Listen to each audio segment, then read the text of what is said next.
sending to my friend at the moment, like different names for Banjo and Kazooie.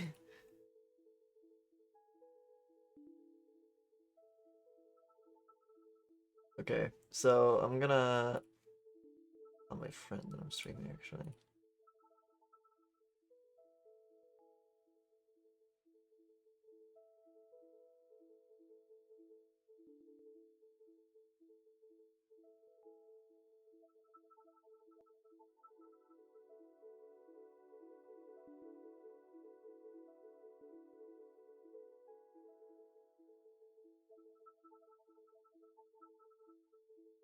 I forgot to close my closet.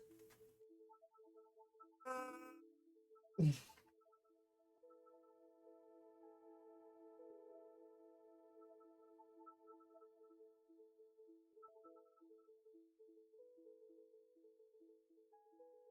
can see all my clothes in there. I just realized. Okay, so let's get this party started. Oh, I just remembered I still have the background. Anyway, I don't care. Whatever. Spirit.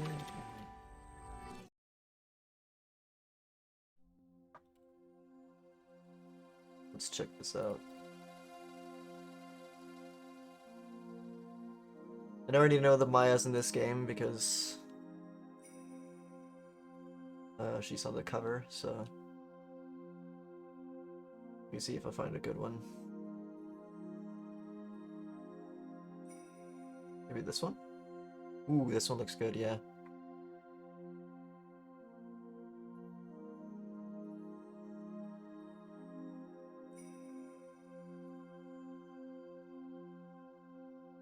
Okay, so that one's in desktop.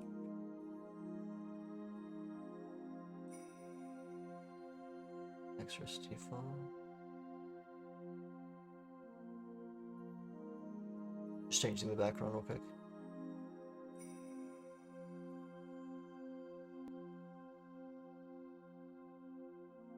Do what?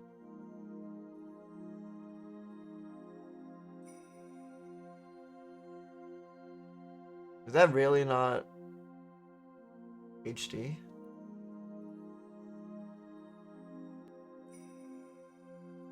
Okay, that wasn't HD.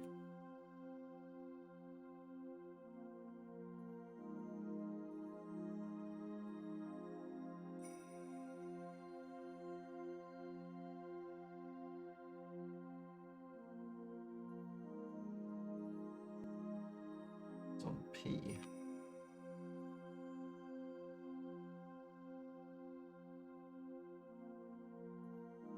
It's not even close to HD. Okay, whatever.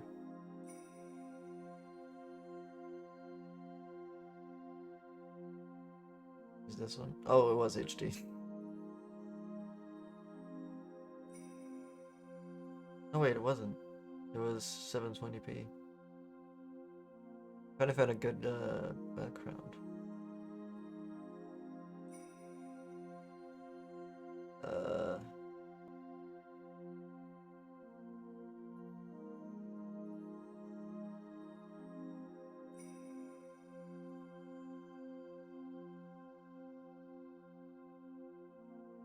Yeah, I can't find a good one, so let's just use the old one. Wait, what?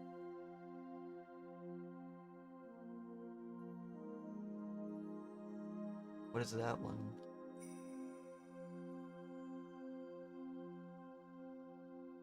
Is it this one? Yes, it is. Okay, let's just use this one. Whatever, I don't care. What the hell? Why is... Okay.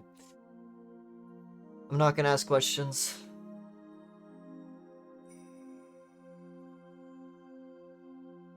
Okay, so let's just open up the game and new game.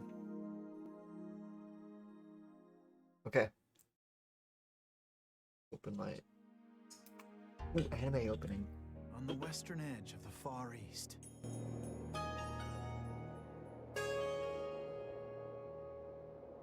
Lies a peaceful country of spirit mediums and mystery. the kingdom of Kurain. But now, the flames of revolution are threatening to consume it whole.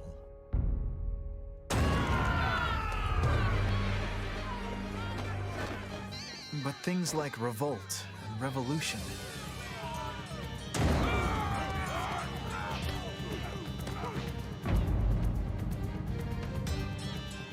were the furthest things from my mind when I first arrived in this land.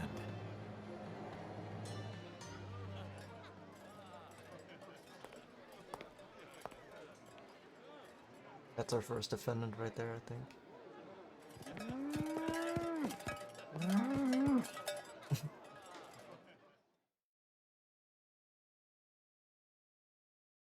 The foreign turnabout. We're in a different country?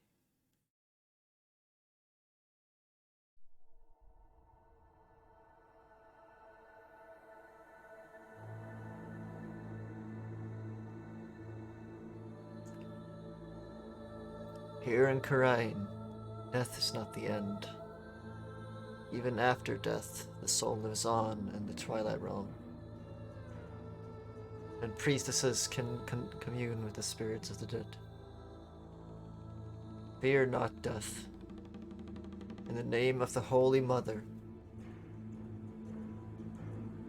fear only the impurities of your soul.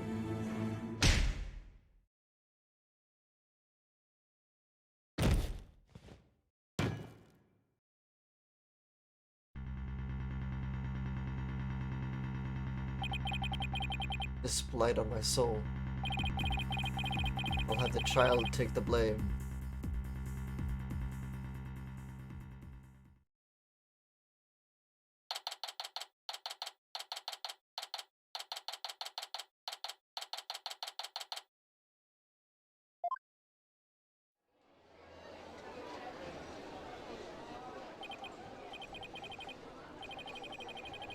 Oh, I'm finally here. So this is the Kingdom of Kurain, huh?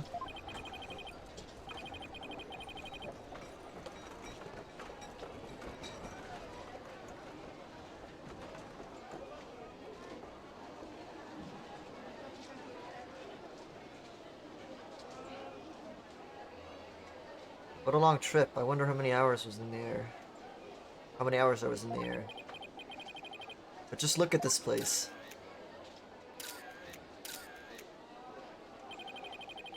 Get a load of this street. It really feels like I'm in another world here.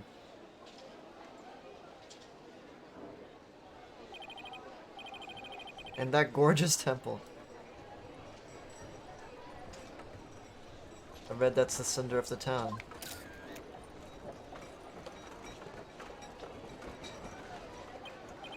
Wow, an ox right in the middle of the street. I have to get a picture of that.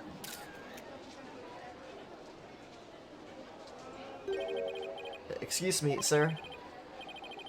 I wonder what kind of bird that is. I've never seen anything like it. That's quite a crest it has on its head. Excuse me, sir. What? Oh, yes? Pardon me, but are you Mr. Wright? Yes, that's right. Oops, hope he hasn't been trying to get my attention all this time. Wait a minute, are you? That's right. I'll be your guide. I can't say that. I'll be your guide, at your service. I'm a monk in training at Temple, and I'll be your guide around town. It's very nice to meet you. Happy lucky. Happy what now? Happy lucky. That's how I meet people here in Kurain. It's like hello, or how do you do? It's a pretty handy expression to know. Okay, let me give it a try. Hello, I'm Phoenix Wright. Happy lucky. My name is Phoenix Wright. And I run a small law office. Small? It's getting kind of big. Well, that's what I do back home anyway. Right now I'm just a traveler, a stranger in a strange land. Welcome to our country. Welcome to the Kingdom of Kurain, land of spirit mediums and mystery.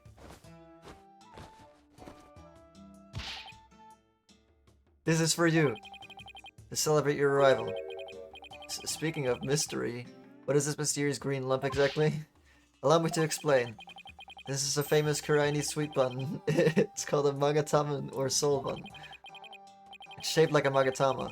It's so yummy it'll send your soul right to the Twilight Realm. That doesn't exactly make me eager to try it. Thanks. I think I'll indulge you later. That'll be 20 damas. Thank you for your patronage. I have to pay?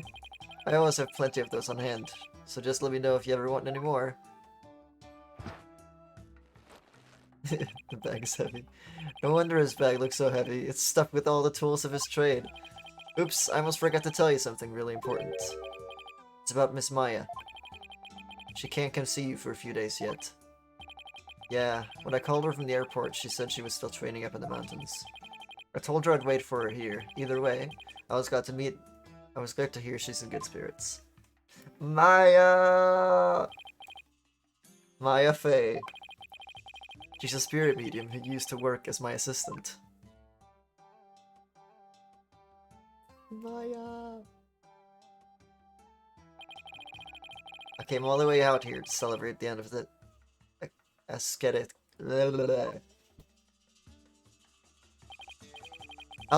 This is my first time in this country, so I'll be counting on you, okay? You got it, sir. Please don't hesitate if you need anything at all. Maya was right when she told me I could leave everything in your capable hands. Aw, shucks, she said that? I'm sure it was nice of her. He's missing a tooth. I had a chance to show Miss Maya around a little bit too. There's one person Maya was worried about, it's me. Because we both know trouble likes to follow you wherever you go, she said. That girl worries too much. But you sure came early to the party, Mr. Wright, sir. I mean, Miss Maya won't be done with her training for another 2 weeks. Ugh, I hate to admit it, but I came early because I was worried about her, too. Oh, well, you know. Haha, I thought I'd get a little sightseeing at first. Oh, sightseeing? Well, I'm your man for that. I'll show you all the best sights this country has to offer. Thanks. That would be great. I guess Albie takes his job very seriously.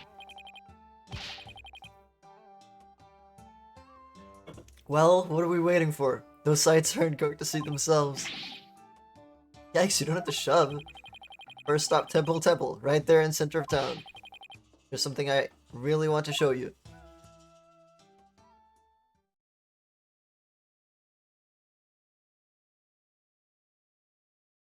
Oh, is Eric streaming? Oh, never mind.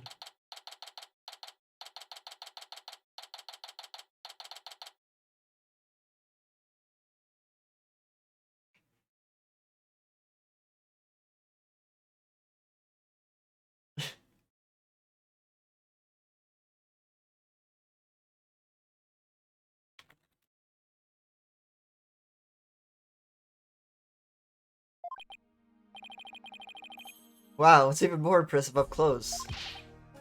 Allow me to explain. This is the heart of our town, Temple. It was created by the founder of Kurainism, the Holy Mother herself. I'm training right here at this temple to be a monk someday. I read that the people of this country are all adherents of Kurainism. According to my guidebook, it's a religion in which ancestral spirits are venerated. The Holy Mother was a great spirit medium who could commune with our ancestors' souls. And spirit mediums become queen to this day, direct descendants of the Holy Mother. Let me guess, Maya's a descendant of the Holy Mother. Spirit medium rules the entire country, huh? Talk about power and influence.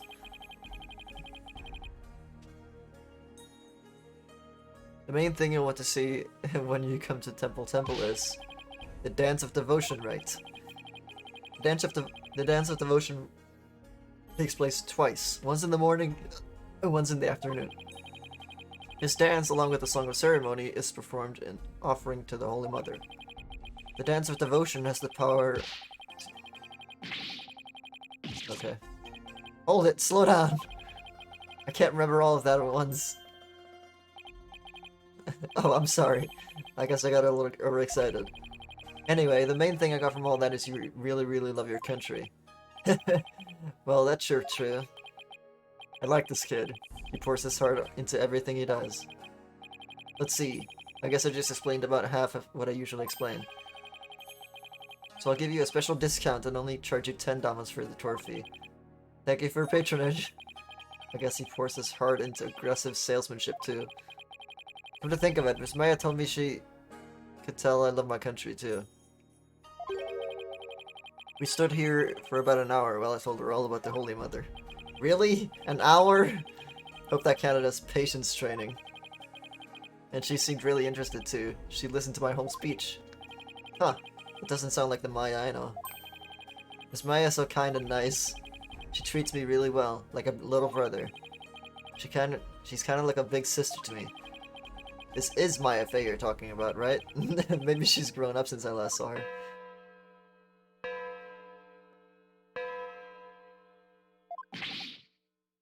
Oh no! What's the matter? Is it that time already? We have to hurry into the temple right away. But first, let me give you this lyrics card for the Song of Ceremony I told you about. There's an English translation of the lyrics there too, so give it a read, okay? Let's go. But why the big rush? If you don't hurry, we'll miss the beginning of Her Benevolence's Dance of Devotion. Her Benevolence? Benevolence?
I'll be your guide. You're under arrest for treason.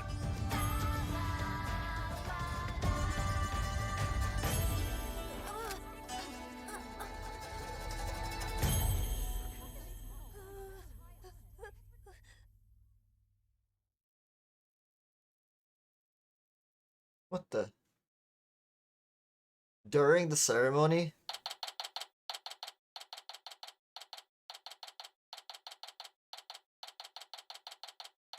High Court of Kurain. Accused lobby. Let me in. Why don't you let me in? Because you're a foreigner. What business could you have with this court? I told you, my friend is on trial right in there.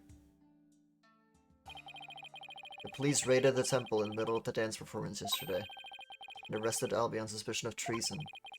I was worried about Albie, so I just had to come see this trial. Trial isn't a tourist attraction, so clear off. If you want a picture for your scrapbook, take one of me and get out of here.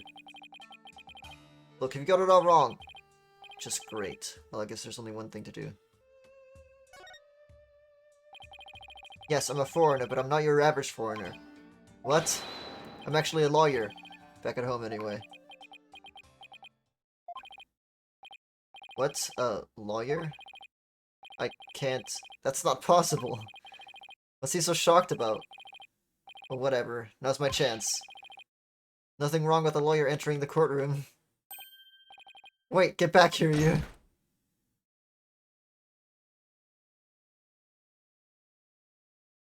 I wouldn't do that if I were you.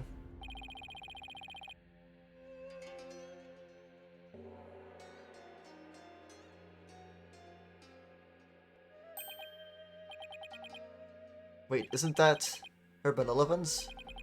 Benevolence? What's she doing here in court? The divination seance has been performed. I will now hand down my verdict against the accused.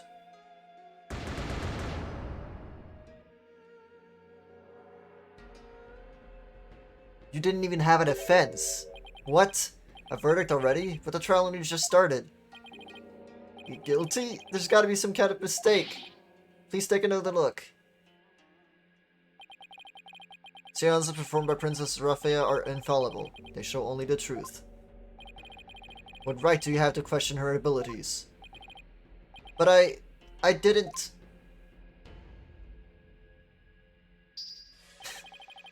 Why is Mr. Payne here?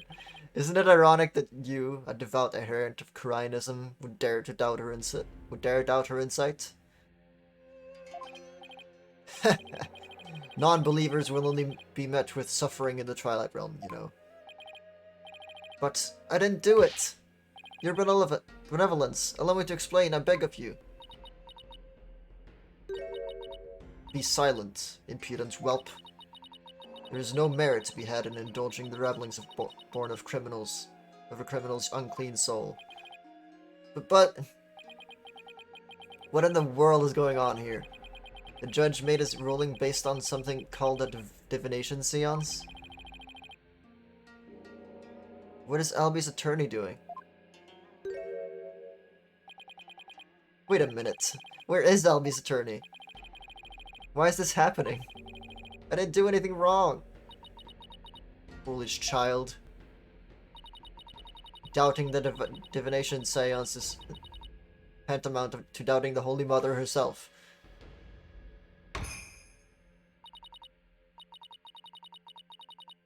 Your Majesty, as royal priestess, and in the name of the Holy Mother, I command you. I impose the highest penalty against this unclean soul. As you command, so shall it be done, your benevolence. May your holiness grant us her divine favor.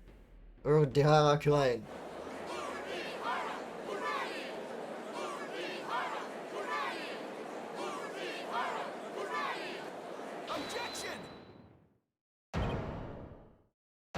What? Let's go. Let's go. Wait just one moment. You're... Ugh, me and my big mouth. Now what? Mr. Wright? What are you doing here, sir? Well, I'm in it now, so I have to do this right. Your Honor, it's too soon to give your verdict.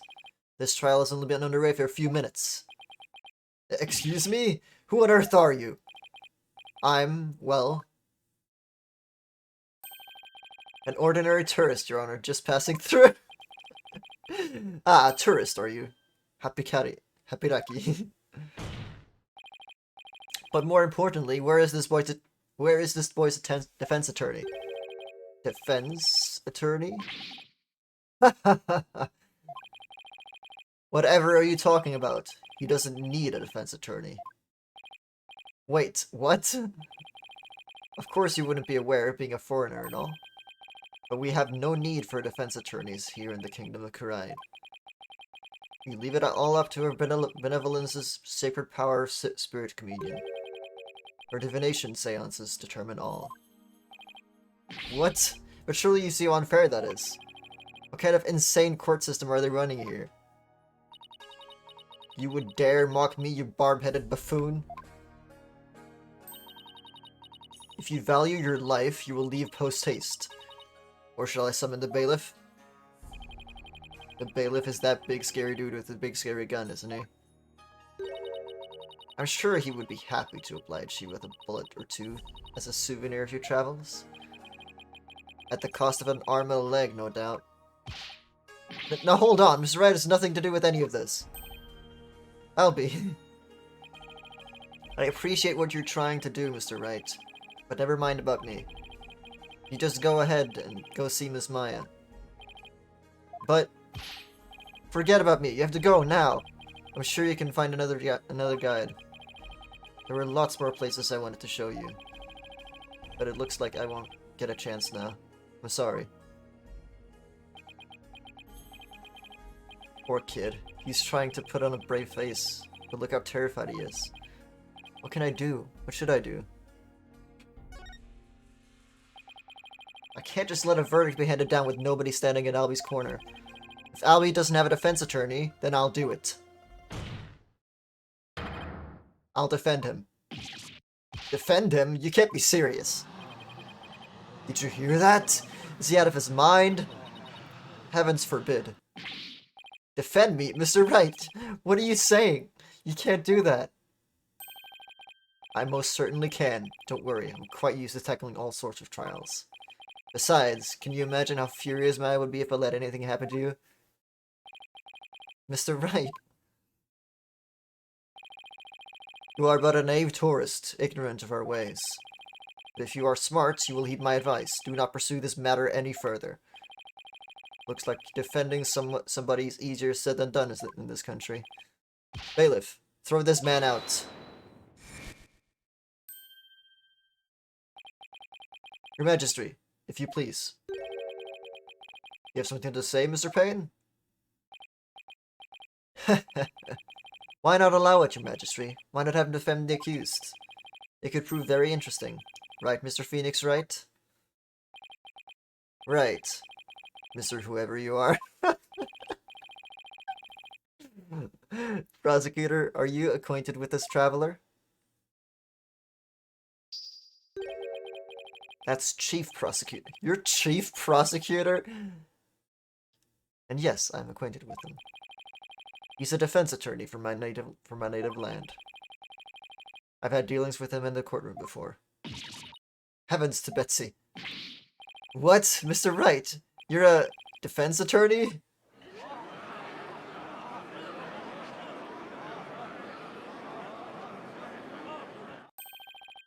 A defense attorney? Well, this is a shock.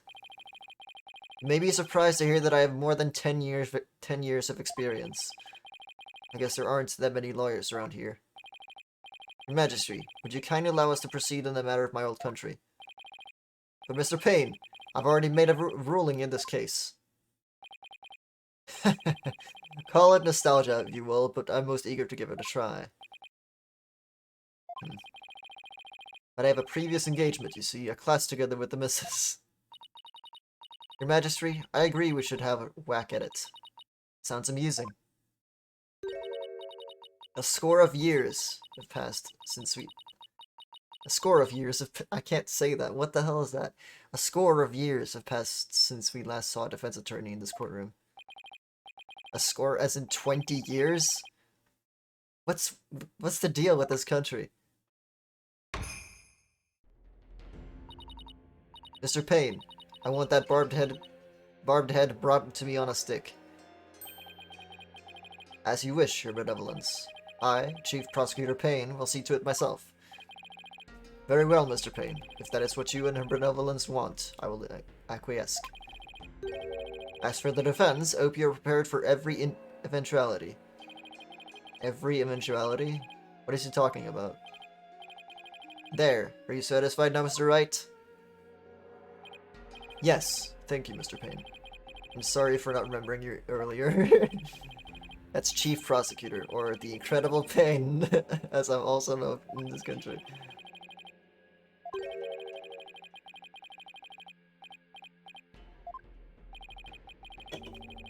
Why is he so strangely confident? And not only that, but what's with the gallery? Just you watch, the defense attorney will try and twist the truth. You can bet on it. Get him, Chief Prosecutor. Crush the defense devil. This is way more lawyer hate than even back home.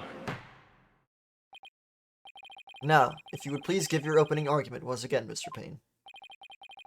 Certainly, Your Majesty. The accused is charged with 2 crimes, larceny and murder. Yesterday, the Founder's Ore was stolen from the treasure room of Temple. In addition to the theft, 2 other things were discovered in the treasure room. The dead body of Mr. Patrol, the temple security guard, and the empty treasure box that housed the orb, which Mr. Roll was in charge of guarding. We believe that Mr. Roll was murdered by the thief who stole the treasure. To kill a guard armed with a gun, but a terrifyingly bold act. I couldn't agree more, Your Majesty. Please allow me to submit as evidence the victim's autopsy report and crime photo.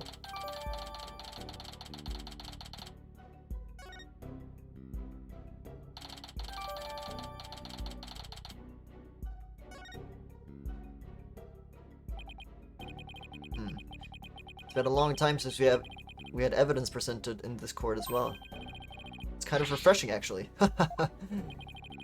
We may rely on the power of seances, but our police still carry out investigations. Thus, any proof I provide is indisputable. Oh, really?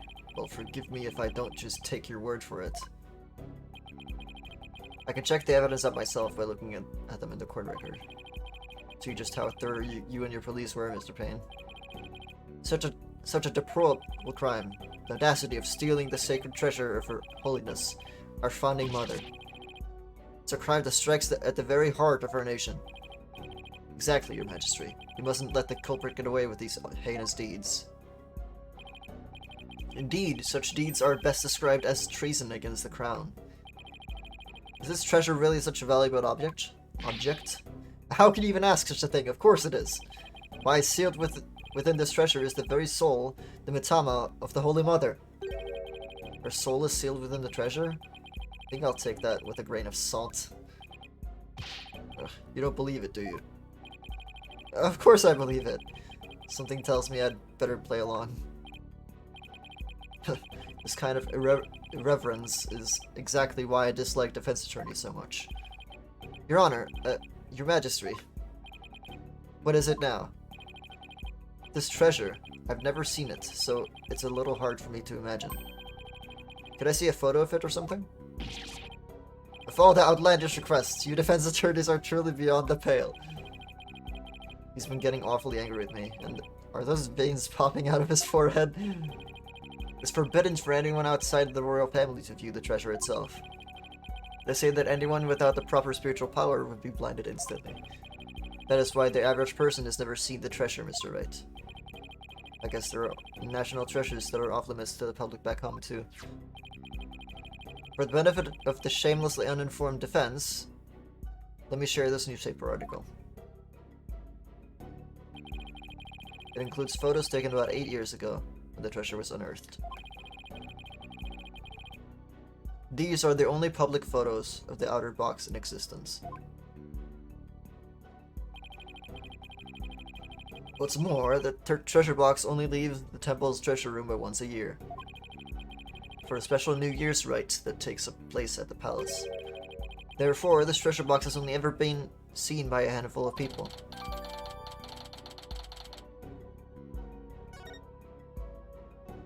Okay. I hear there's been a string of thefts lately of historic artifacts from the temple. Right, Your Majesty. Inexcusable thievery of precious national treasures for personal gain. And the culprit is the accused. So he used his position as monk in training to get his hands on the treasure? Is that it? The accused's family is by no means wealthy. To help with family finances, he works as a tour guide in addition to his ascetic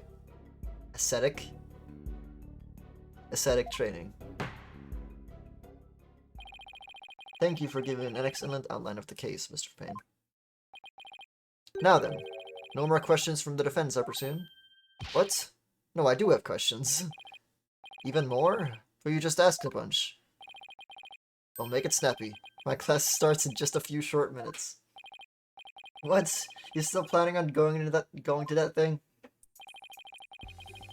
There's still a lot I don't know about the case. I should ask now while I still have a chance. Let's see. What else do I need to know more about? Weapon. Mr. Payne, what was the murder weapon? The murder weapon was the treasure box itself. The empty treasure box left at the scene had a large bloodstain on it. Oh, utterly irreprehensible, using the sacred treasure box for murder.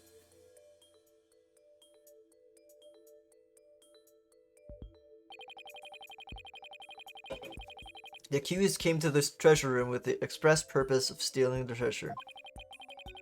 He climbed the altar stairs and snatched the box, ready to abscond with the treasure. But he was discovered by Mr. Roll, who had come into the room in the course of his rounds. After walloping Mr. Roll on the head with the treasure box, the accused forced the bloodied housing open and made off with the treasure inside.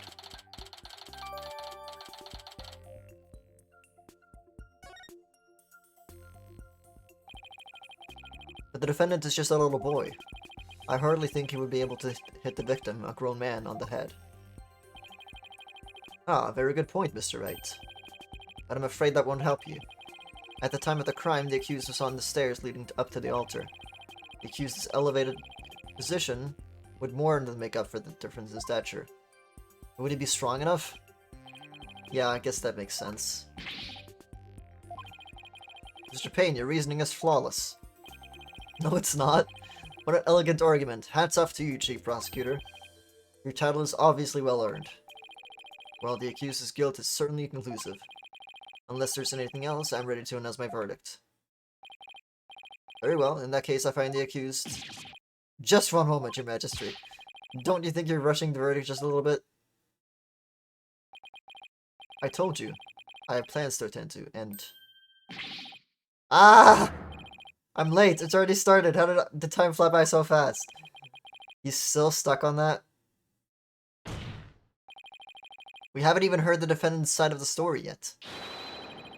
Your Majesty, the defense asserts its right to cross-examine the defendant. Cross-examine the defendant.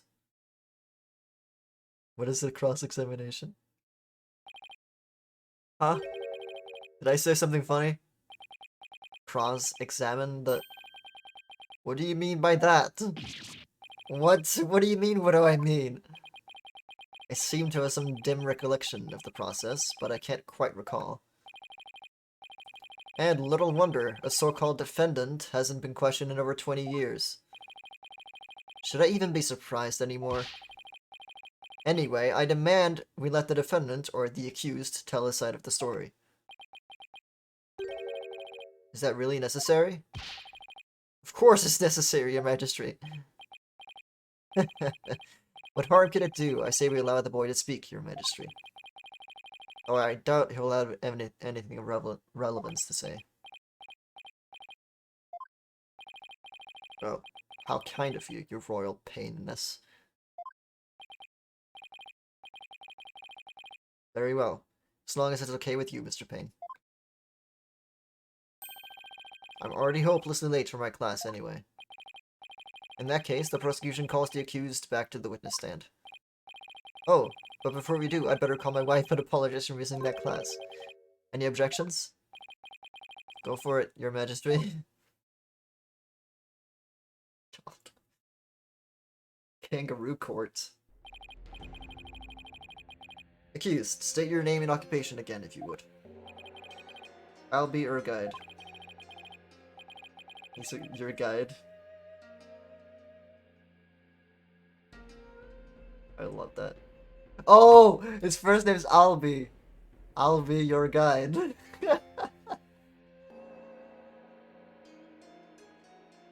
Dude, the names in this game.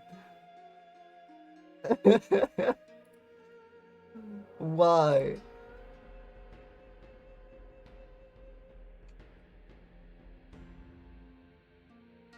I'm in training to be a monk, and I'm a tour guide too. I'll be your guide. Why me? Now, where were we? Cross-examining the defendant, Your Majesty. Right. Let's do that then. With the defense attorney's insistence, I might add. He sounds a little dispirited. His wife must have given him a piece of her mind. Well, the defense had better get to it, and make it quick, if you please. The defense... Mr. Wright, I didn't know you were a lawyer. Well, I am, and I'm here to defend you, Albie. Don't worry. All you have to do is tell the truth, and you'll be alright. You tricked me.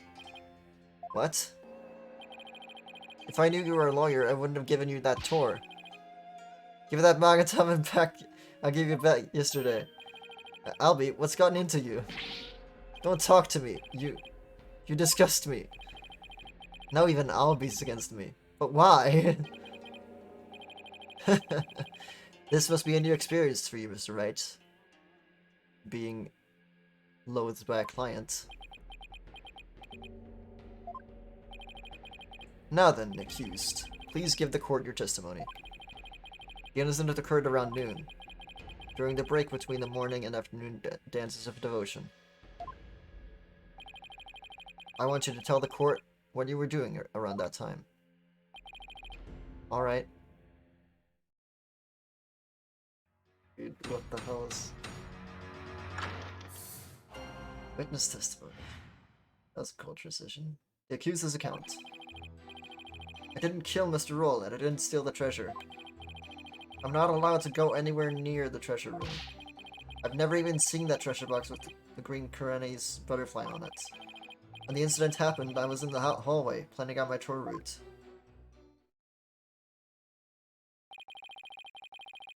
Were you well acquainted with the victim? Yes, he used to chat with me whenever we ran into each other in the temple. Mr. Roll was a monk in training when he was a kid too, you know. But Albie looked up to him. But he had to give that up and go to work when his family needed money. That's why he became a guard, but at least that way he could still stay at the temple.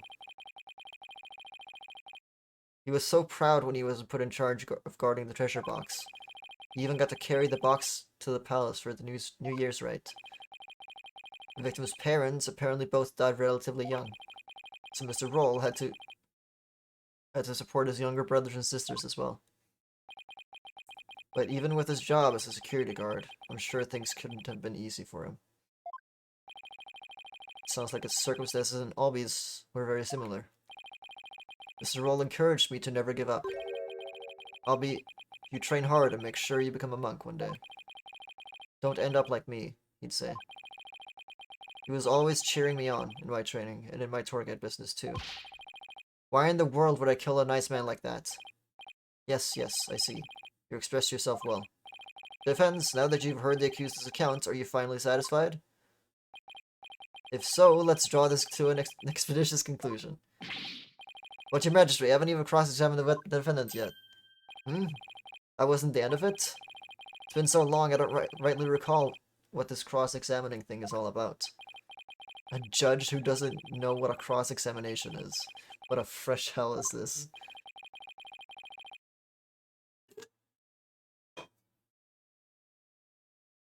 I really do wish I could remember how it works.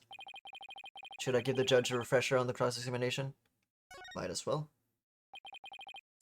I guess I better, or we'll never get anywhere. Your Majesty, please allow me to explain the procedure. First, we lawyers listen carefully to a witness's testimony. Then we touch present to open court to examine the evidence. Why would you do that? To find and present any evidence that's inconsistent with the statements given. Present? I certainly don't need any gifts from you. Clearly something is getting lost in translation with this magistrate. The point is, it's possible that a statement could contain a lie or a mistake. But what do you do if you can't find any inconsistencies in a witness's testimony? In that case, we may press the witness for more information. Pressing a statement might reveal new information or even entirely new statements. Presenting evidence is one thing, but pressing witnesses? I'll have you know, defense, that I do not allow violence in my court. Rest assured, only gentle verbal pressure is used, no physical force involved. Well, I'm not convinced. After all, who knows what sort of tactics an attorney will resort to. One false move and I'll call the bailiff. Yeah, something's definitely getting lost in there. For now, I should just focus all of my energy on questioning Albie and comparing his statements with the information in the court record.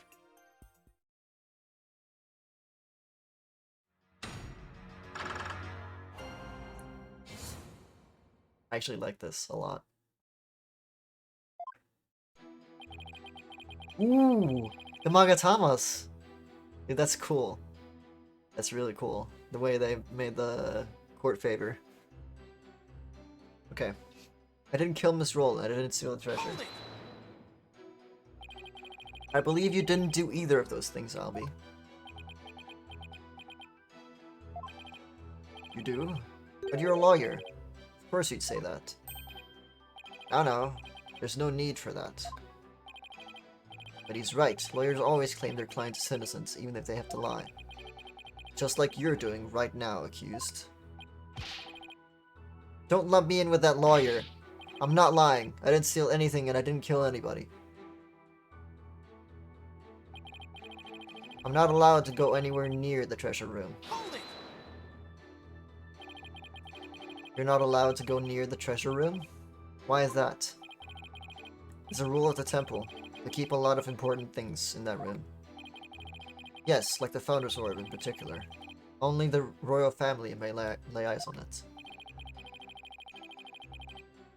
Didn't Mr. Payne say anyone without spiritual power would go blind? I heard you wouldn't be blinded if you just looked at the outer treasure box. But I've never been anywhere near the treasure room. I'm too scared. You've got to believe me. I've never even seen that treasure box with green Carinus butterfly on it. Carinese. A box with a butterfly on it? Yeah, you can see it in that newspaper article. Look. Right, yeah, I see it. See, there's a relief of the Carinese butterfly on the treasure box.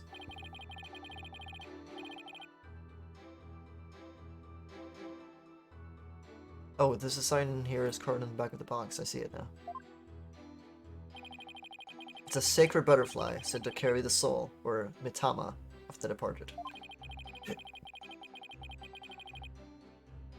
Its wings form a loop that cradles the mitama and carries it to the Twilight Realm. As you can see, there's even one depicted here behind me at the judge's bench. Well, what do you know? There it is. Though it kind of looks like he's about to be carried off the Twilight Realm to himself. Anyway, I've never even seen this treasure box. Besides, when the incident happened, I was in the hallway, planning out my tour route. Planning out your tour route? Yes, I was planning out a tour for you. For me? Well, thank you, Elby. I wouldn't have done it if I knew you were a lawyer. I wasted all that time on you. Give it back! Sadly, I'm a lawyer, not a Time Lord. Actually, as soon as he heard that's what I am, he's been like a totally different person. I certainly don't think Albie committed murder, however...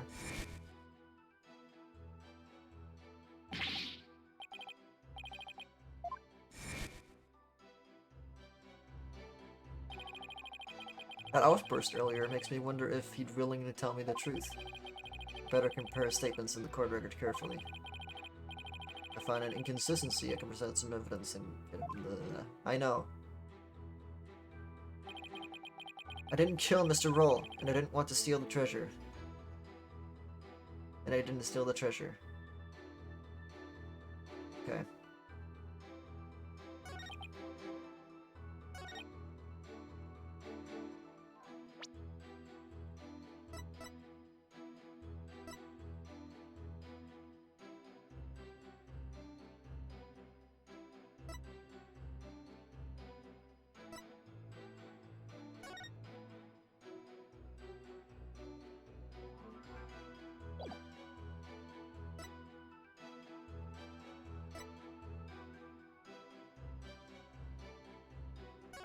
Okay.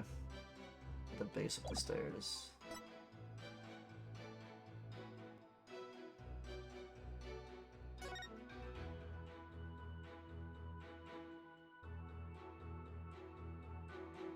How do you know it's green?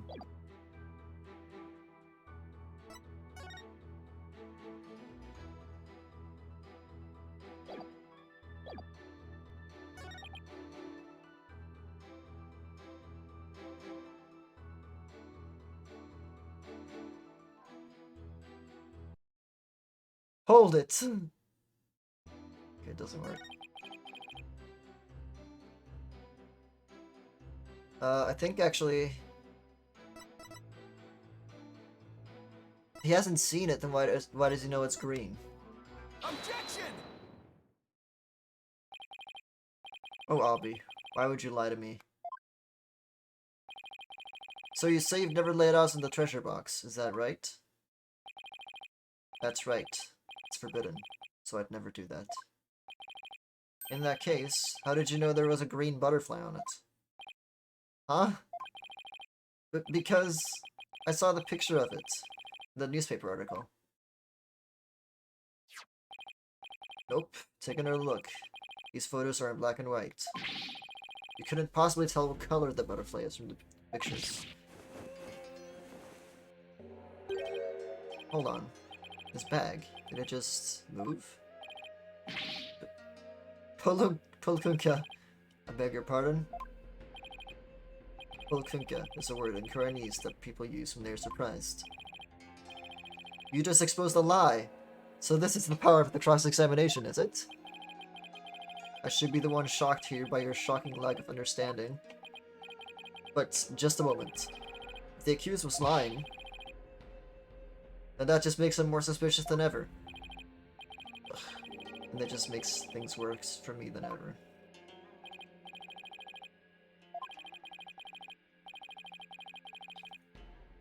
I can't help if you don't tell the truth.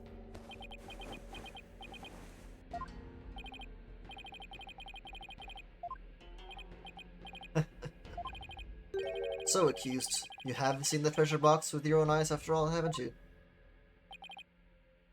Well, maybe I did take a peek one time a long time ago, when I was cleaning the treasure room. But you weren't in the treasure room at the time of the incident, right? Of course I wasn't. That is a lie. You were most definitely inside the treasure room on the day of the incident. And I have proof.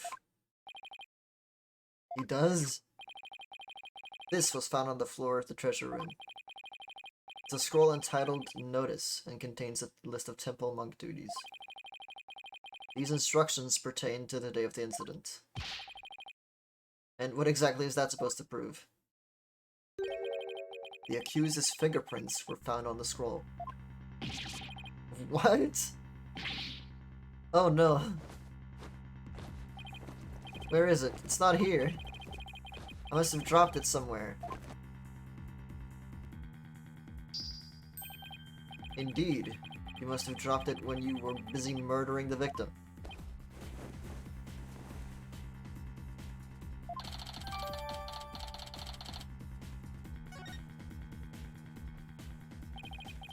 No. And that means Abby was there on the day of the incident? So this is the power of cross-examination. The more the accused talks, the guilty repeats himself. Yes, it would seem so, Your Majesty. He predicted my argument and had evidence ready to refute it. How is any of that supposed to help the accused? See? I told you can't trust lawyers and their lies. The benevolence already said the kid's guilty. Just declare him guilty and get it over with.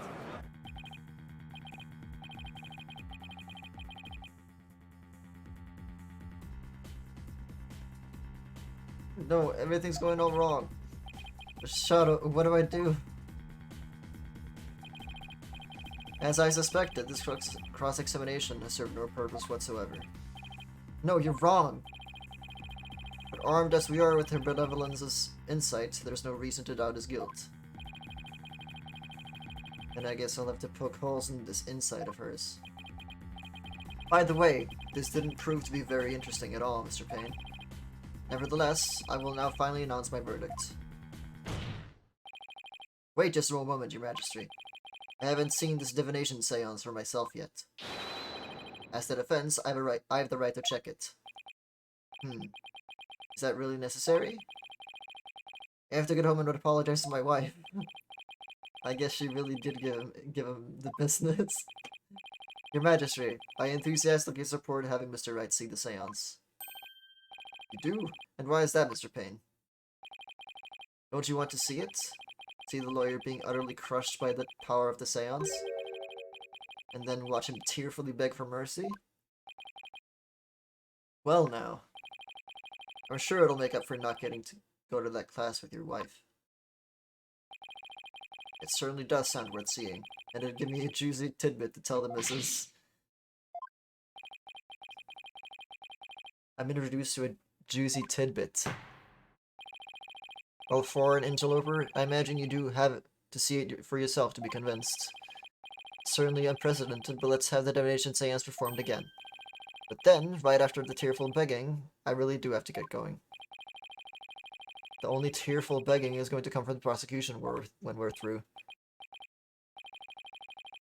How pitiful the defense looks, still scrambling desperately for a foothold. Blissfully unaware that defeat and despair are all of the way to him. Fuck you, Mr. Payne.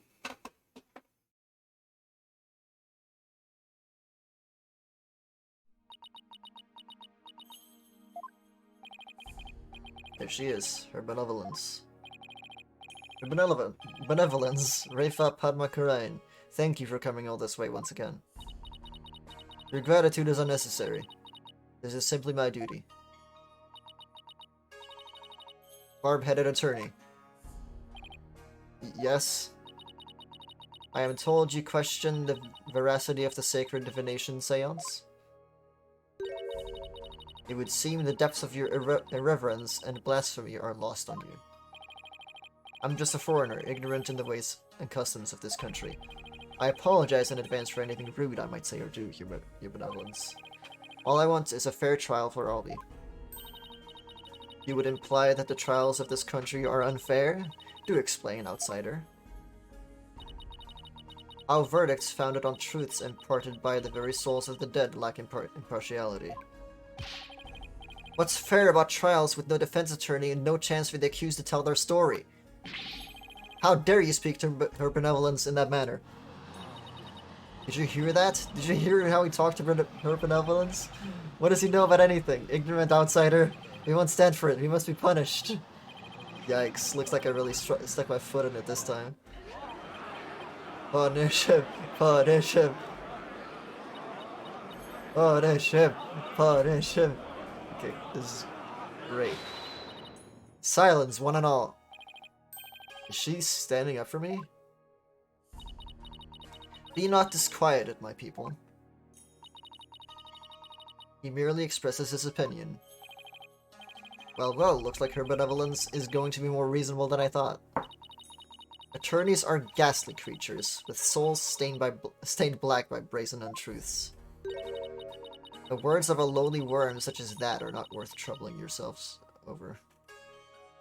Wait, what? Somebody sent something in chat, but I can't see it. What the hell? It's weird. I'll refresh chat then. Hold on.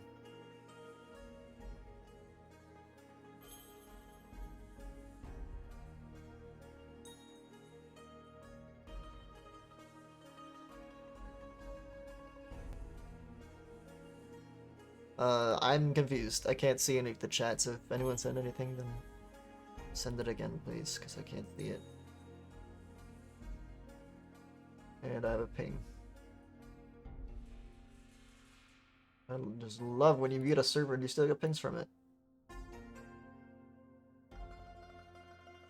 Okay. Alright, I take that back. None of his prattling can sway the truth of my insights. Rest assured, he will soon see the error of his foolish ways. Now then, your benevolence, the divination seance, if you would. Certainly. Naina, my robe.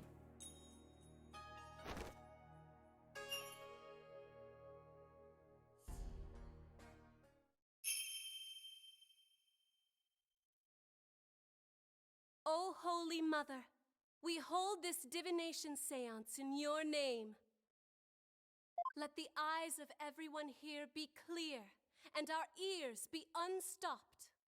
O dance of devotion, guide the victim's soul to me, so that we may receive their final memories in the pool of souls.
Are you serious? What just happened? An image appeared in the pool. A final message from the victim's soul. The last communication of his Matama. The divination seance has revealed this to us. The benevolence can use their power of spirits communion to project a victim's memories of the last few moments before their demise. So what we saw in the pool is what Mr. Roll actually experienced. In the victim's memories, we see the accused raising a weapon up over his head. This is consistent with the findings of the police investigation. There has to be some kind of mistake. I didn't do it. This looks bad for Albie. Really, really bad. Now do you see why I'm the incredible pain? More than I can express. But even if those really are the victim's last memories, what can I do with them? There it is, the face of a man utterly crushed.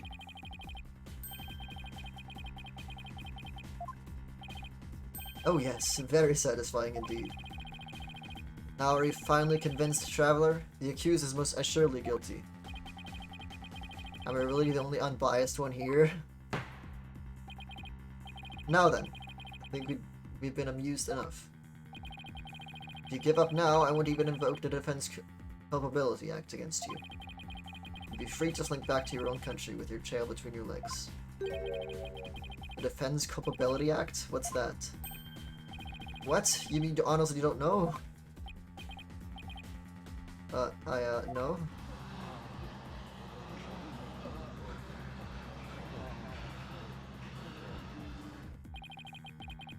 What's all the hubbub?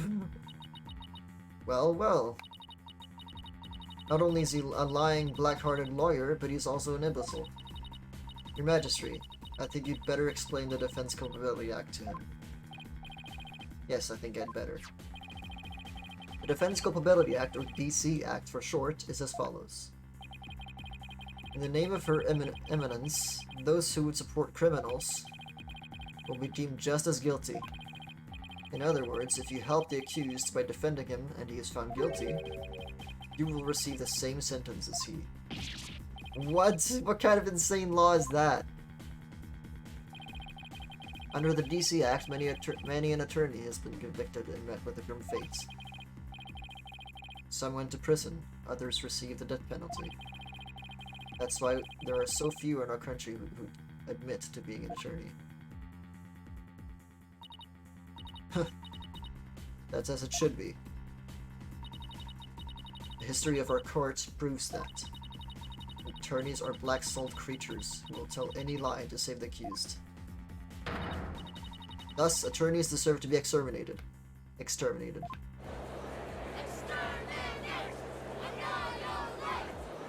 What the hell is wrong with this court? I've never felt so much hostility coming at me from so many sides. What could have happened to make everyone feel this way?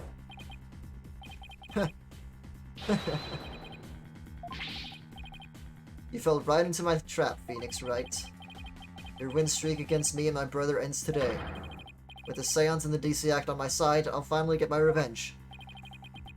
So that's why he was eager to have me defend Albie. Chased out and humiliated back home, fate brought me to the foothills of Khura'in. I thank my lucky stars that I'm chief prosecutor here now. Defense. Know that if I rule that the accused is guilty, you will go to prison too. That explains Albie's reaction earlier.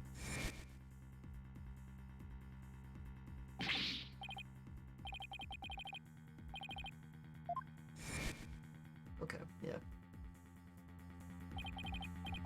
Your Majesty, isn't a prison sentence a bit lenient? After all, we're talking about treason. One should pay for such a crime with one's life. Yes, I believe the death penalty might be appropriate in these circumstances. The death penalty? No way. You're kidding, right? Your Majesty? Do I look like I'm the kid? Do I look like I'm kidding? I'll have you put your life and your dark tainted soul on the line here. The death? This can't be happening. The courts of resignation. Our courts are well known as this. In this land where my seances provide the truth and no attorneys can intervene. Criminals know that all they can do is resign themselves to their fate. Oh, foreign lawyer, ask you once more. Are you sure you still want to defend the accused?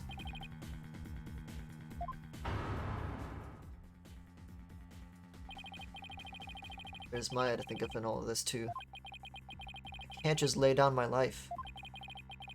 What in the world should I do?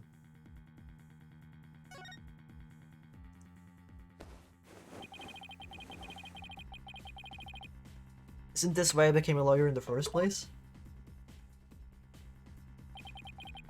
To help those with no one on their side. I can't just abandon everything I believe in.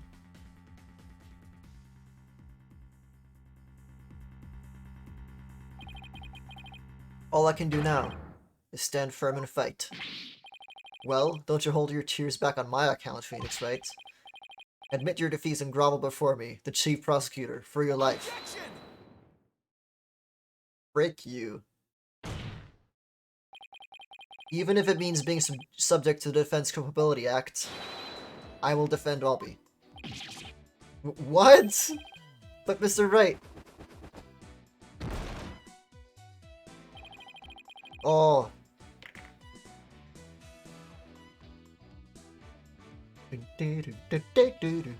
I love this theme, dude. The defendant insists he's innocent, and not even a divination seance should be accepted without examination.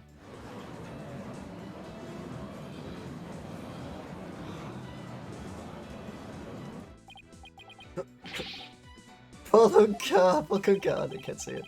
But if I'm found guilty, you'll get the death penalty too. Even knowing that, you still want to defend me? I don't know what happened in the past, but it looks like everyone in this country considers lawyers to be liars. So I can understand if you don't believe me, but I still believe in you and your innocence. So all I have to do is keep believing and find the truth. That's all there is to it.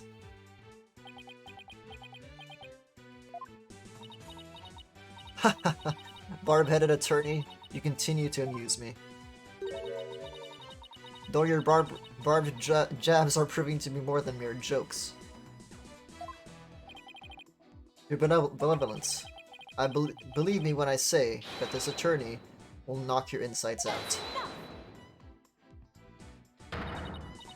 Insolent, disrespectful attorney. You'll have plenty of time to regret your folly in the Twilight Realm.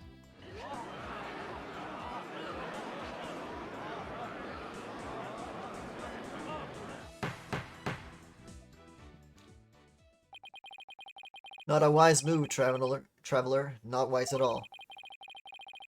You should have taken the chance offered to save your life. But you have made your choice. The Defense Culpability Act will be applied in this case. And with this verdict, you'll both soon be parting with your heads.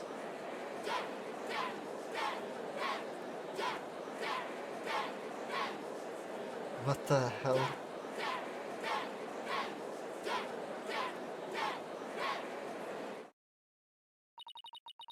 The souls of the departed speak only the truth, and I but give them messages of voice.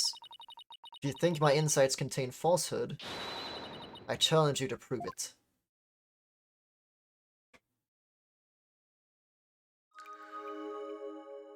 Ooh, okay, this is cool. This is very cool. The accused swung whatever he was holding down on the victim's head. With the pain, the victim's vision went dark. This is when he lost his life.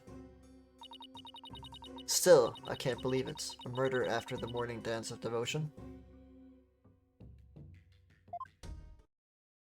What? These are the victim's experiences just before his death.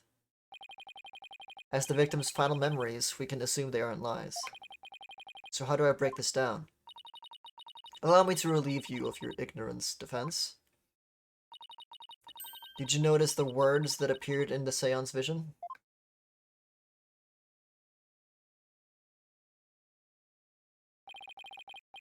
Come to think of it, I did see words, like Song of Ceremony and Incense.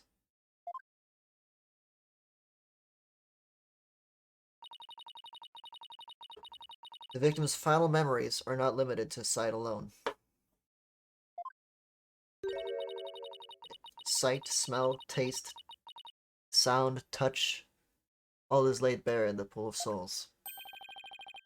So what Mr. Roll experienced with his 5 senses appeared in the vision as words, right? Precisely. And by examining these sensations, we can perceive the victim's final moments with unparalleled clarity. Works for me. I can use all the extra information I can get. Now, to find a contradiction between her insights and the seance vision. Your benevolence, I ask that you please show me the seance vision again. Very well.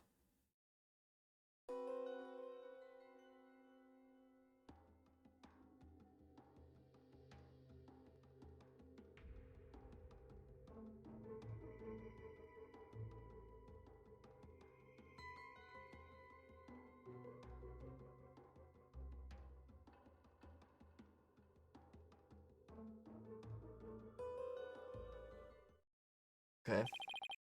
Wait a minute. Her benevolence said after the morning dance of devotion earlier, didn't she? Isn't there something off about that? There is, because...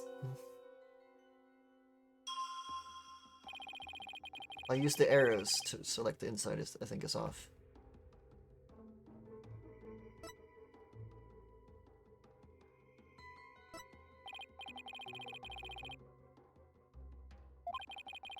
I'll just carefully compare this insight with the seance vision. If I notice a sensation that seems contradictory, I'll tap select.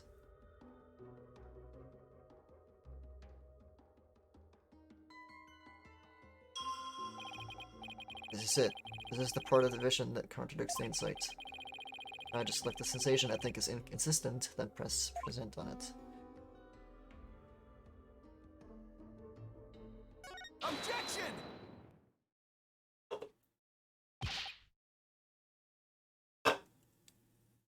Wait just a moment. Yes? What is it, Barbhead? You're saying the incident occurred after the morning devotion, right? That's right. What of it? And isn't it strange that Mr. Roll could still hear the Song of Ceremony? Oh my, you're absolutely right.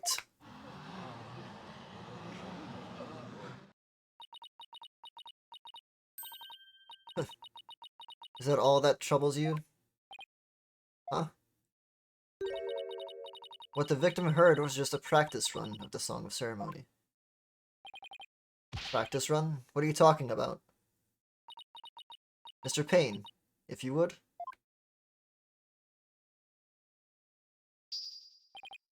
Certainly, allow me to explain. The incident occurred in the interval between the morning and afternoon dances. During that time, the singers were practicing in the performance hall. Precisely. I was there as well, so I can corroborate the statement. I see, so what the victim heard was that practice session. Ugh, there goes my contradiction. Okay, so they were practicing in this performance hall. That must be the room where Albie and I saw her benevolence dancing. However, Mr. Payne, I admit one detail troubles me. Ask away, your majesty. It's a big temple. The performance hall and treasure room are quite far from each other. Could the song really be heard all the way in the treasure room? He's right. It's a very big temple. Well, how about it, Mr. Payne? Your Majesty, have you forgotten? There are speakers in every room of Temple, including the treasure room. Oh, that's right. Speakers? For what purpose? Are you serious, Mr. Wright? They're to broadcast the sacred music of the performance hall throughout the temple. That's why the victim could hear the Song of Ceremony in the seance vision. It was the practice run going on in the performance hall, heard over the speakers. Thank you for your explanation, your benevolence. That makes perfect sense, even to a feeble-minded old man like me. Think nothing of it. Now, if you wouldn't mind, could you please alter your insights for us? Very well.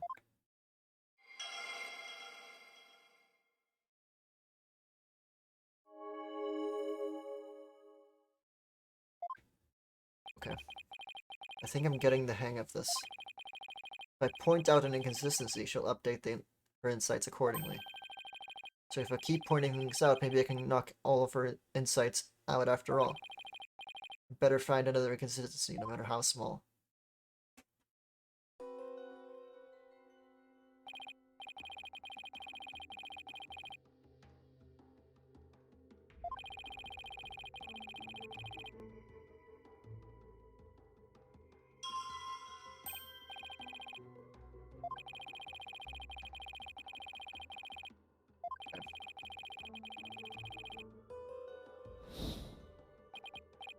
Okay, now that I know how to get around in the seance vision, it's time to find inconsistencies between the insights and the vision.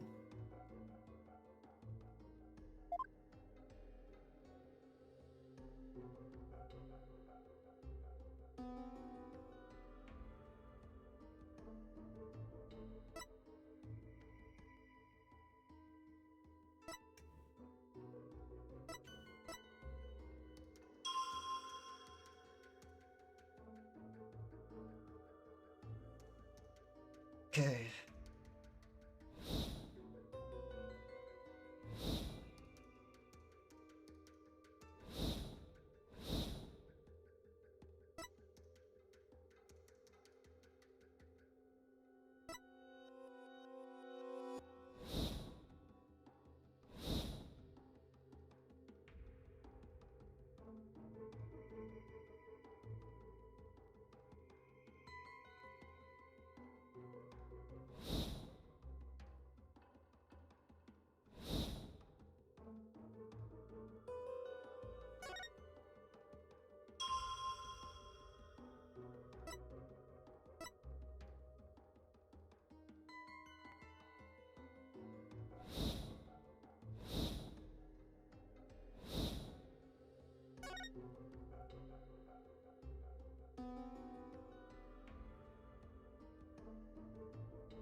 Confused.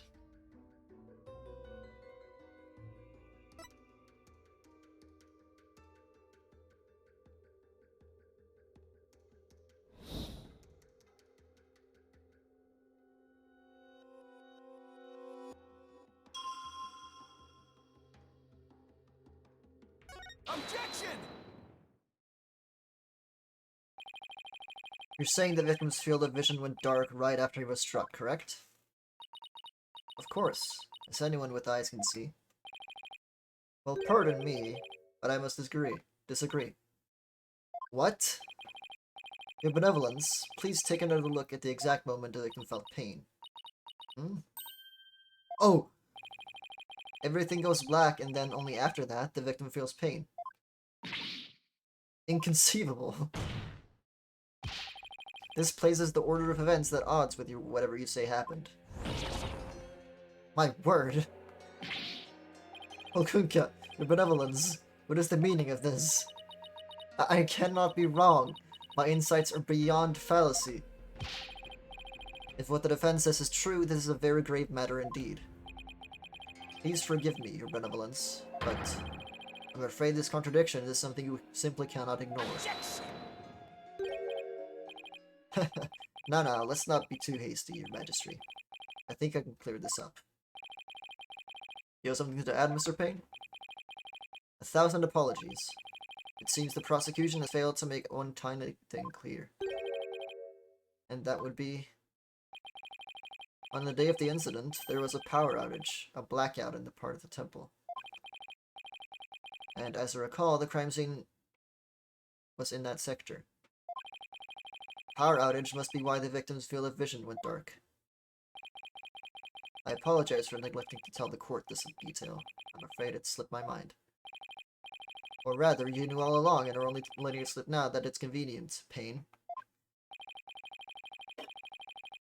The power outage knocked out the lights and the speakers.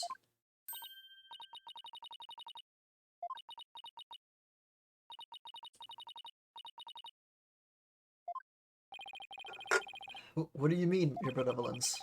Please share your thoughts with this, if you would. The blackout occurred when the accused and the victim were faced with one another.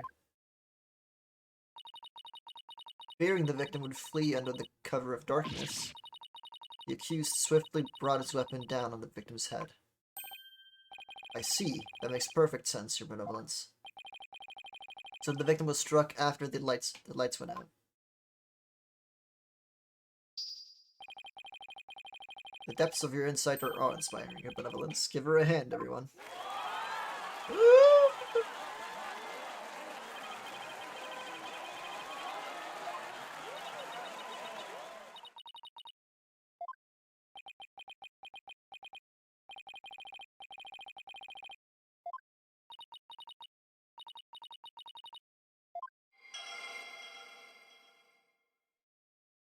Dude, I hate this girl with every fiber of my being.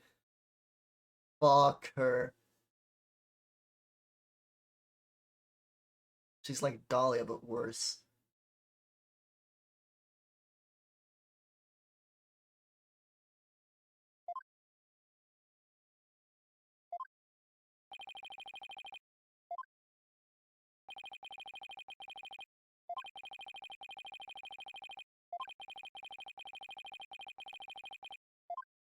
Okay.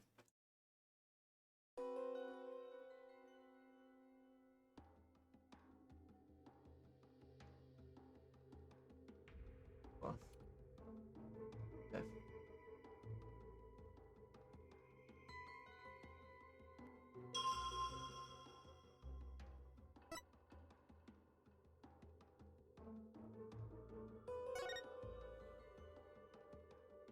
Objection! Yes, I finally found it. This is the gaping hole I've been looking for. Your benevolence, as impressive as your spirit communion power is, it's not infallible. You never know when to stop talking, do you? I hope you realize your words are an insult to all adherents of Koreanism. Defense, watch what you say. You don't mind that tongue of yours, you won't have one left to mind. What? Oh, right. Okay.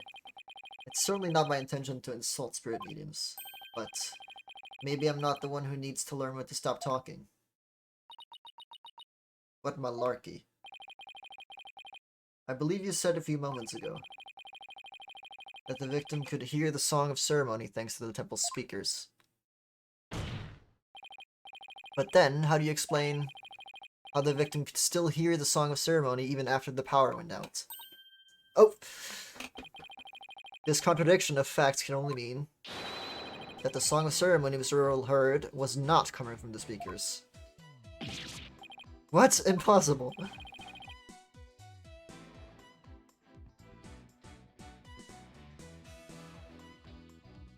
Objection theme. I love this theme so much, dude. What are you saying? That the song we heard was coming directly from the performance hall? That's exactly what I'm saying. It's the only possible explanation. But the scene of the crime was nowhere near the performance hall. Right. The song couldn't make it all the way to the treasure room. Not unless... You mean to say... Yes, the treasure room was not the actual scene of the crime. It must have been somewhere else, somewhere closer to the performance hall. You can't be serious. There's a glaring contradiction in the claims of benevolence and of the prosecution. Therefore, the defense insists that this case be thoroughly re-examined. What? No. This is completely unprecedented. An inconsistency in her benevolence's insights? Unbelievable. Heed not his forked tongue, your majesty. These are but the claims of a corrupt lawyer, a feeble ruse from a feeble mind. But the contradiction revealed by the defense is undeniable. We can't just turn a blind eye to it. But the defense's assertion is in the end meaningless. Even if the location of the murder turned out to be different, it doesn't change what we've seen of the moment of the murder. Indeed, the accused is standing right there in front of the victim. Furthermore, the murder weapon remains raised above his head. My insight still stands. I hate to admit it, but she's right. Seon's vision still makes the situation look really grim for Albie. I doubt even the defense can dream of an explanation as to why the accused had his hands up over his head, while this defense dares to dream of making it out of this nightmare alive. You what? You still insist on trying to tear down my insights, do you? You'd better be prepared to back up your claim. Remember what will happen to that tongue of yours if we find you're just wagging it. Of course I can back up my claim, just as soon as I think of something. You appear to be fully prepared, defense.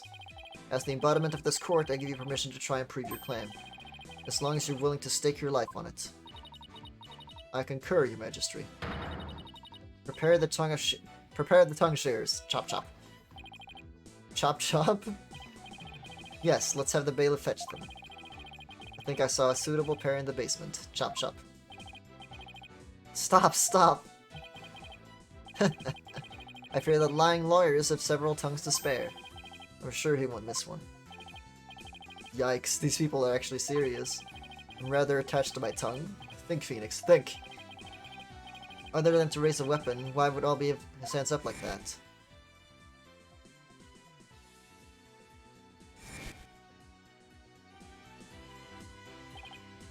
Aha, so that's why. The reason the defendant had his hands up over his head can be explained by something in the frame photo.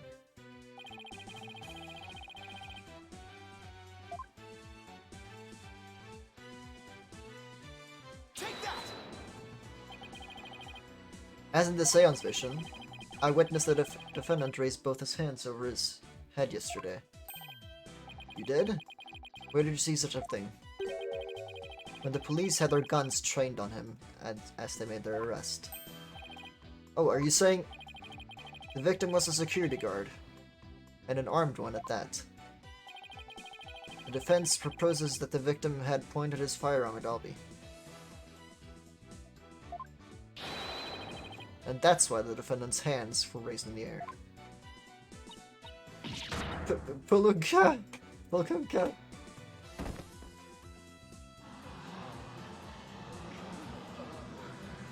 Dude, Phoenix is hovering, what the hell? Who would have thought the Seance vision could be interpreted that way?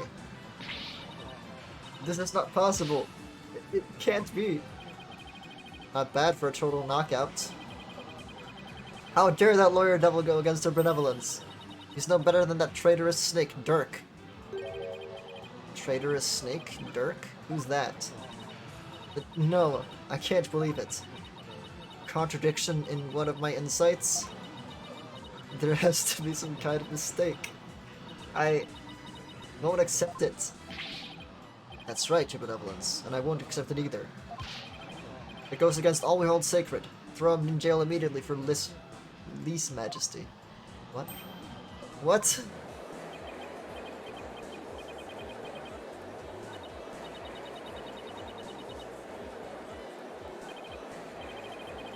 These people are definitely not my fans right now.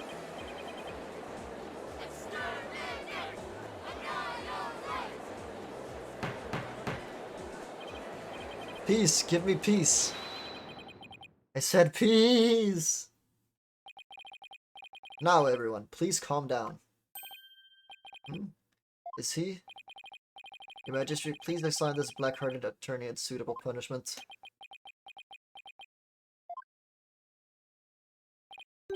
No, I can't charge him with less majesty. What? What? But why not, your Majesty?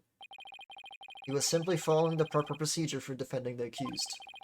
There's nothing unlawful about that. But your Majesty, don't you want to wrap this trial up quickly? Why not just give your verdict? Then you can go home and make it up to your wife. We can't end the trial now. Not when we just learned new information about the case. What? Your Majesty, not you too. You would honestly entertain the idea that my insight contains a contradiction? Truly, it is shocking. In the 20+ years since the DC Act went into effect, such a thing has never occurred. To be honest, I didn't want to believe it either. But with his life on the line, the defense pointed out an inconsistency. And it is our duty to scrutinize it to the satisfaction of the law. You dare go against the royal priestess, you non-believer? No, my faith is as strong as ever. But I have a duty to make a fair ruling in this trial. If you insist on interfering with that process, your benevolence, I'm afraid I must request your removal from this courtroom. Priestess or not. What? I'll have you know... Your benevolence. Please acquiesce in this, your benevolence.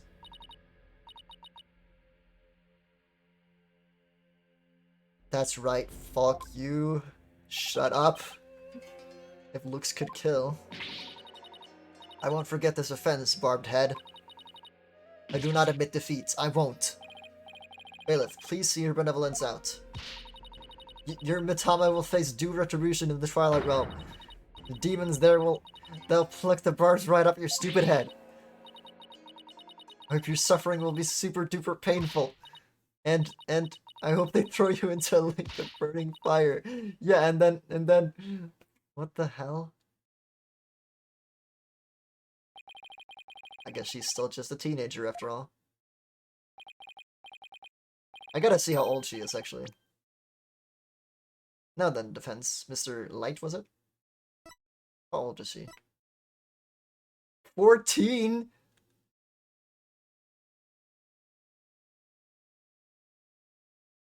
Okay, the victim was 32. He's 9?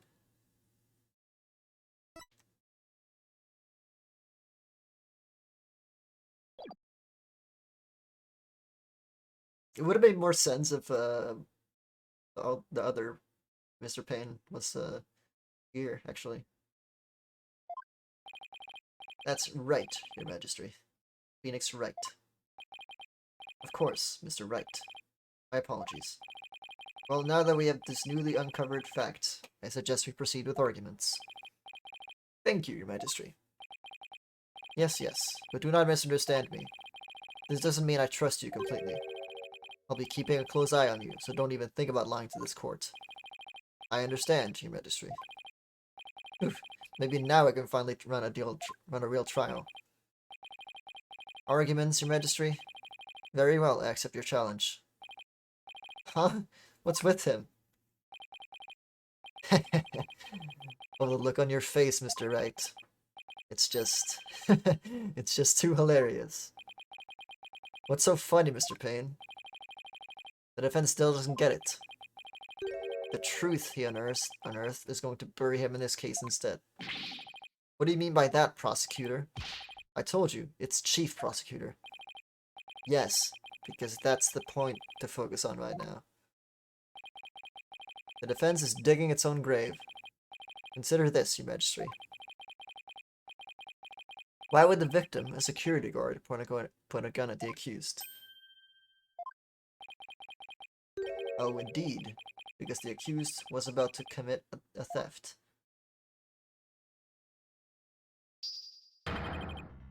It's the only logical explanation.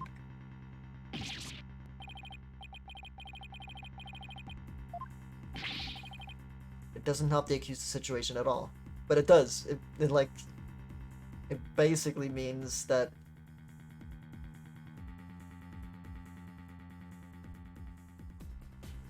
he doesn't kill him. He didn't kill him. That's what it means. So that's one charge gone. Completely. If anything, it makes him look even more guilty. How? How? Yes, I have to agree. Allow me to spell out this truth the defense didn't bother to think through. Mr. Roll came across the accused, just as he was trying to steal the treasure. The guard pointed his gun at the accused, and just when the power went out, the accused murdered the victim and hid his body in the treasure room.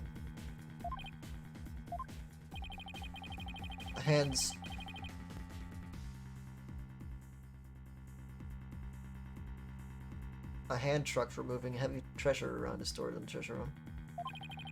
The accused could have easily moved the body with that. And after all that hard work to knock down those insights.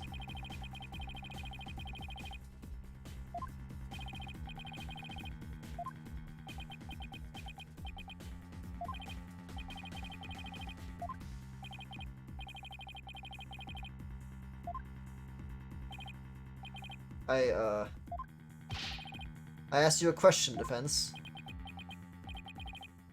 Got nothing. I can't think of any grounds for injection.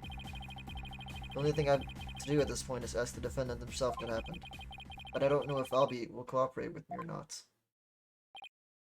Albie?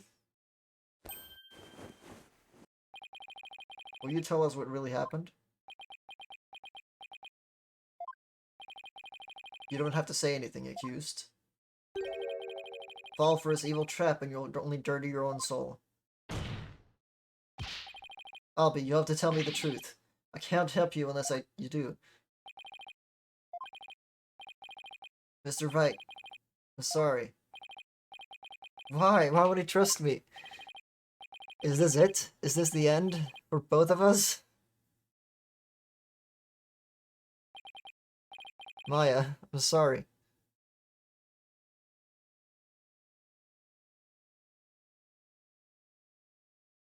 I never met a real lawyer before. Everybody always told me they're bad people who help dirty criminals go free. I never thought a lawyer would actually try to help me, would actually believe in me, would risk his own life for me. I never would have even imagined it. Albie. So, that's why I lied, to try and save myself. But I'm not going to lie anymore. If you believe in me enough to put your life on the line, then I'm going to believe in you too. What? Allow me.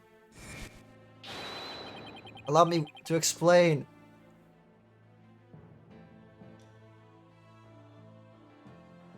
Thank you. Now we're talking. Time to finally get to the bottom of things. To be honest, I went into the treasure room lots of times to look at the treasure box. Even though the temple you hold... Even though the temple told you you weren't allowed to go anywhere near it? Yes. I'm sorry. Mr. Roll even saw me once and scolded me. But that box is so beautiful. The way it glows in the dark. I couldn't help myself. Wait, it glows in the dark? That's right, it's covered in a special mineral called fluorinite that makes it glow. It's absolutely breathtaking. It's really a shame they don't put it on display for the public. Can you imagine how many people would go on night tours of the temple if they did? Only he had applied such passion to telling me the truth earlier. The fact that it glows in the dark proves that that is not the box, so...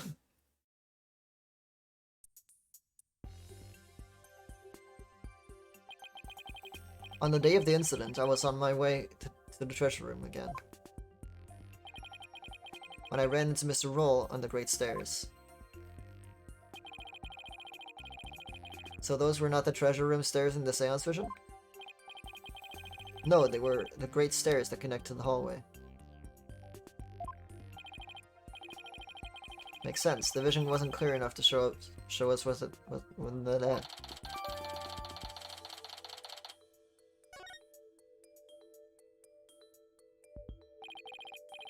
All of a sudden, Mr. Roll drew his gun and threatened me with it.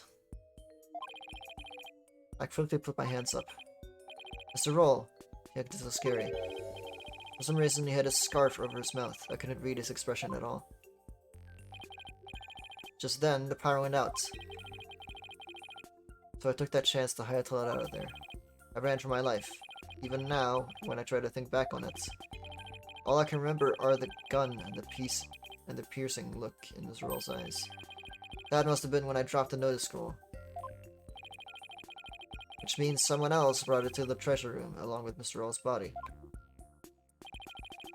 Did Mr. Roll say anything to you when you ran into him on the stairs? What is it, Albie?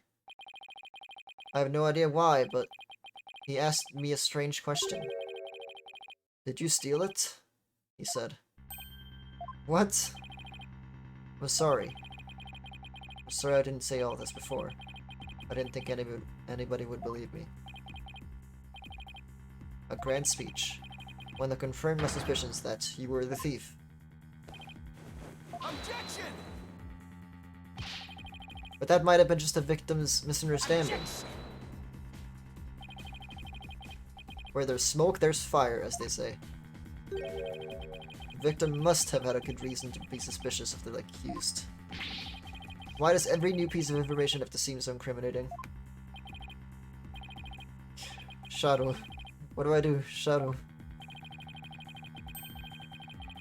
And what better reason to suspect the boy than seeing the treasure box in his hands? In the course of his rounds, the victim must have noticed that the treasure box had been stolen. And then, just after that, he ran into the accused. I'll be your guide.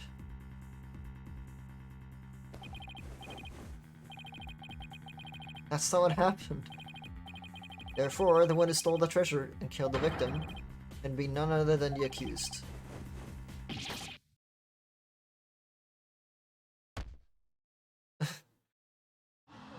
No, it's a dog.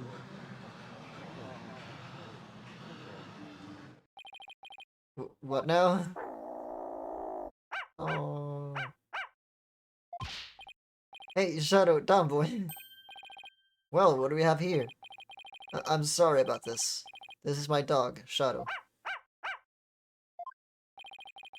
You nearly gave me a heart attack. So that's what making this bad move. Can you quiet that yappy mutt down? Shadow says that Mr. Roll made a mistake. You can understand him? Don't tell me this is a surprise for the witness for the defense. I beg your pardon? You're not thinking of cross-examining an animal, are you? Of course not, Your Majesty. Not this time, anyway. Well, I'm glad to hear that. I thought I'd have to reassess my assessment of your sanity for a second there. I think I'd better reassess my strategy, and fast. I have to somehow show that somebody else could have struck the victim, or was sunk. While it's true that the defendant was standing in front of the victim when he died, it doesn't mean somebody else couldn't have struck the victim at that time. If you're going to go that far, then I hope this means you have another angle of approach ready. Exactly, I mean, who but the accused standing front and center could have done it? Unless you can back up your claim, it's nothing more than a conjecture. Okay, come on, Phoenix. I know I can think of something convincing.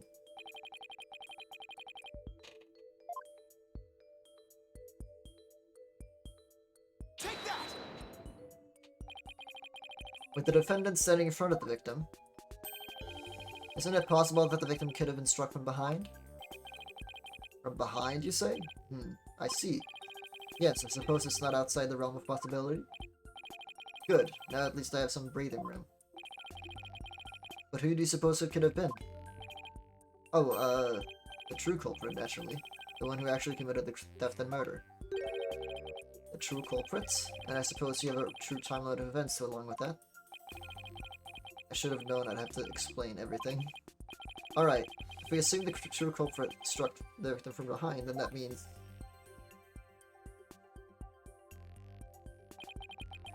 After going to the treasure room and stealing the treasure, the true culprit tried to escape. But then Mr. Roll appeared, making his rounds. I imagine the culprit then quickly hid in the storeroom at the other end of the hallway. You're grasping at straws, Mr. Wright.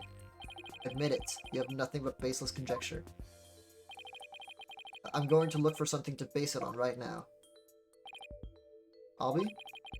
When you ran into Mr. Roll in the hallway, was there anyone around the storeroom area? I don't know. There might have been somebody there, but I couldn't see. I was only halfway down the stairs, so I couldn't see the end of the hallway. I see. Swing and miss. Oh, short assistant, someone was there. I see. Thank you for that. Too bad his testimony is inadmissible. You think this is a joke? Maybe the defendant didn't happen to see this other person. But that doesn't mean the true culprit couldn't have been there in the hallway. Your desperate floundering is getting hard to watch. But I will enjoy watching you sink. What are you talking about? Unfortunately for you, only the accused and the victim were there in that hallway at the time of the incident. How can you continue to make that assertion? Because there was a witness. A very reliable eyewitness. What? Your Majesty, the prosecution would like to call its witness to the stand. Calling an eyewitness to the stand? It's been decades since that happened. And unlike the defense's witness, you can rest assured there were no pets involved. That was a low blow. Very well, I'll allow it. And now for something we've not heard in quite some time. Bring the witness to the stand.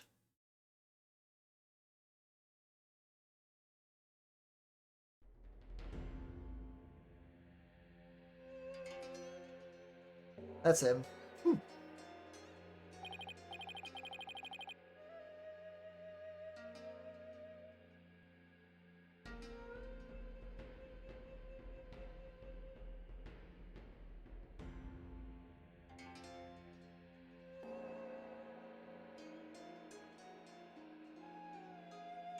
Hold on, I need to make another joke to my friend.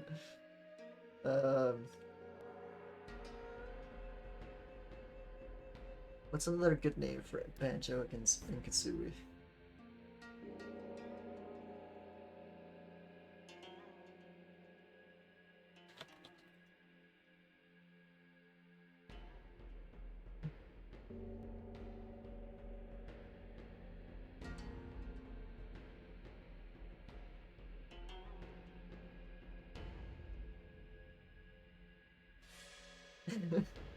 Witness, please state your name and occupation. He's living and his is the name. I'm like Temple's head monk, can you dig? Oh, if it isn't instructor at understand him. Understand him.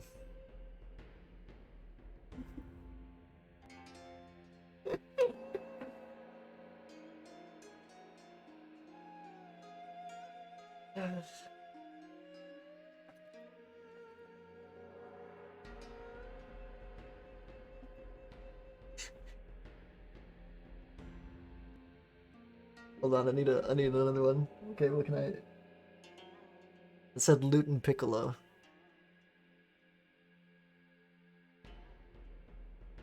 Uh.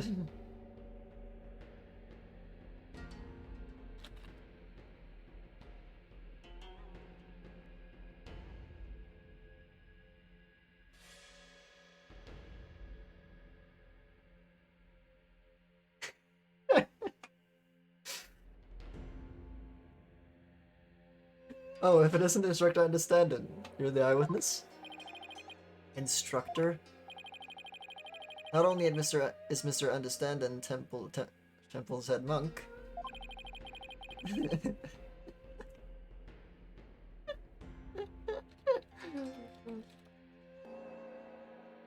But he's also a renowned Damalan expert. Sir, I have to ask, but what's a Damalan?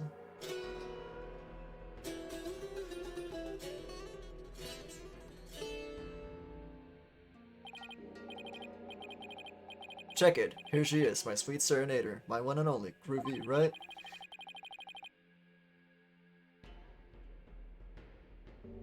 You heard our sultry sounds once before, brother.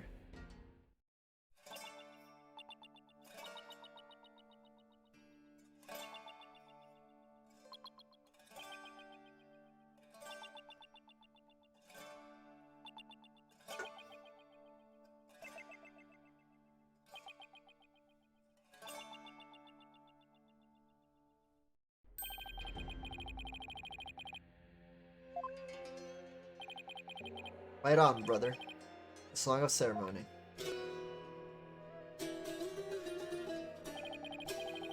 Playing this tune together is a precious gig for me and my girl here, you dig?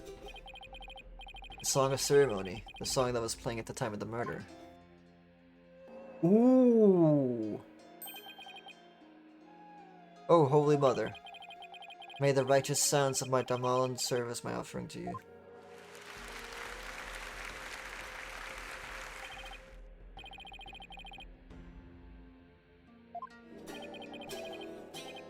This is my thing, you know. My bag. I make tradesmen speak, baby.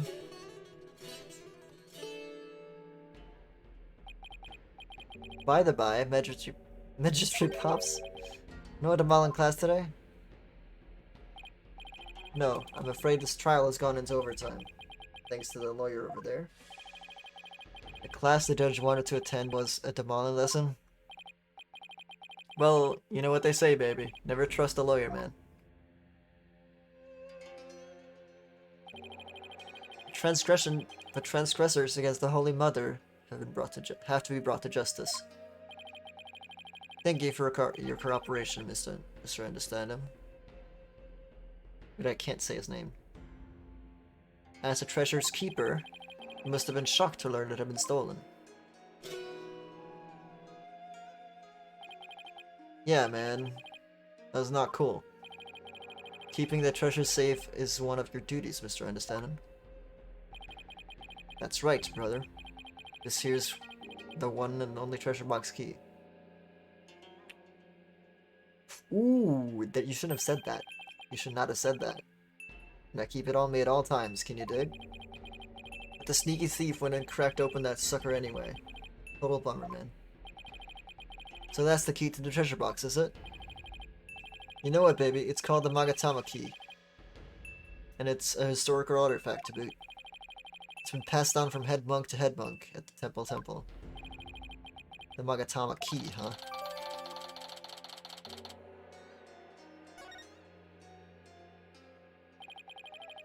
And now someone's jacked the treasure on my watch. It's a real buzzkill, man. How am I ever gonna face Her Holiness again? Oh, Holy Mother, please find it in your infinite mercy to forgive me.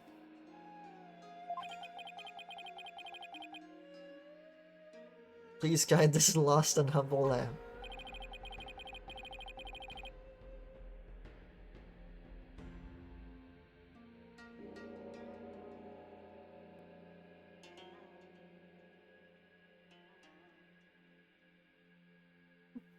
Why do I always get the far out ones? Mr. Understanding. You witnessed the accused and the victim heading to the treasure room? You know it, baby. Best believe I scoped that tiny transgressor. Would you please give the court your testimony regarding what you saw? To bring justice against the transgressors, man. Yes, of course, I'll do what I can. In the name of Her Holiness, I vow to sing, naught but the truth. I swear to bring. Hit me. Dude, the way he plays the lute actually looks like real.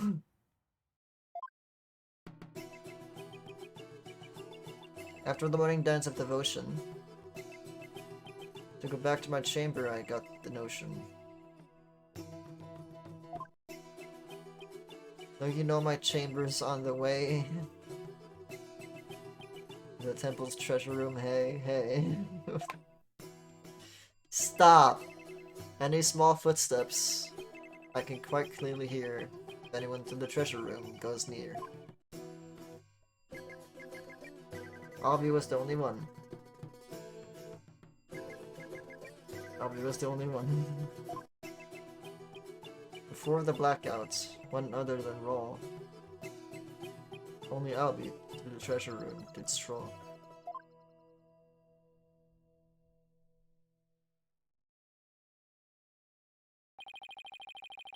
Tell me I was hallucinating just now. Like, can you believe Mr. Roll bit the big one after that? Harsh, man. I share your sentiments. You were the one who discovered the victim's body, weren't you, Mr. Understanding? What? You found the body as well? He really is a key witness, then.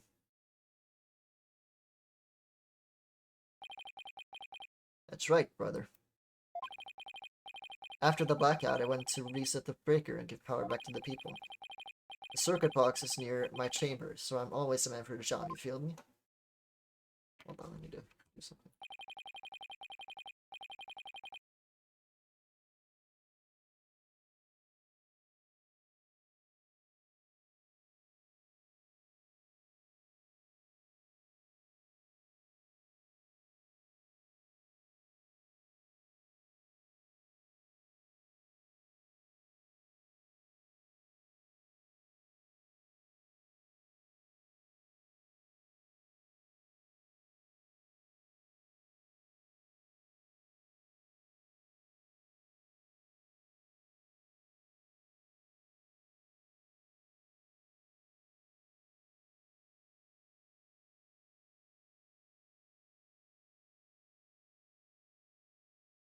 Okay, I'm back.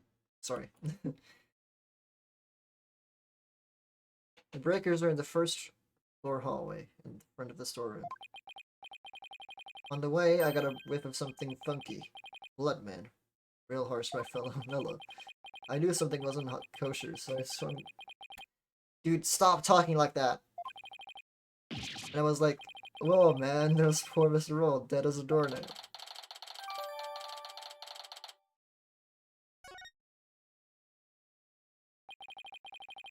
In the interval between the end of the dance of devotion and the blackout, the only ones who went to the scene of the crime were the victim and the accused. So you see, Mr. Understanding's unassailable account is what led to the accused's arrest. Hold it. Isn't it possible that the murder took place before the end of the dance of devotion? I'm afraid that's not possible. The victim was in the performance hall until the very end of the dance.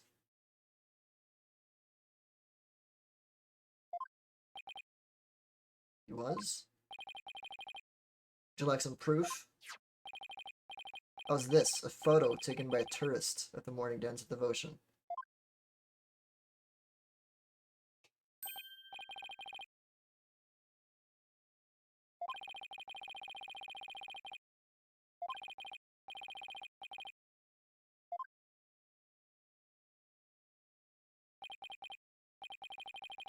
Never underestimate incredible pain. So in addition to Rafe's insights, that he had backup evidence lined up too, huh?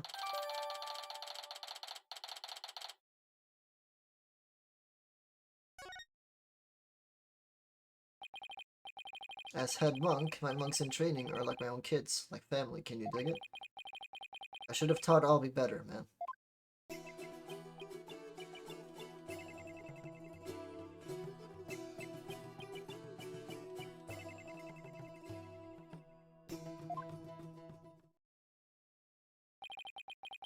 Head monk understand him. I didn't kill Mr. Roll, so I don't have anything to confess to the Holy Mother. What? Bogus, little man. Your faith is weak, like a wet paper bag. Are you feeling me? Spare the rod, eh, baby?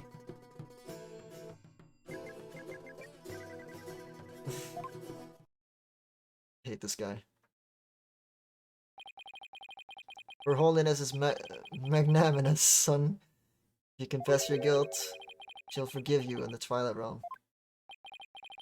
I don't suppose she could forgive him in this realm first. Defense, please begin your cross-examination.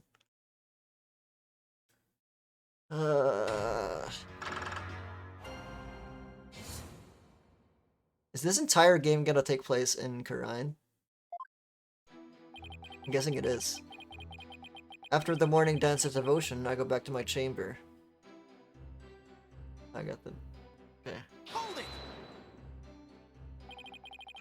I have a question. Lay it on me, man.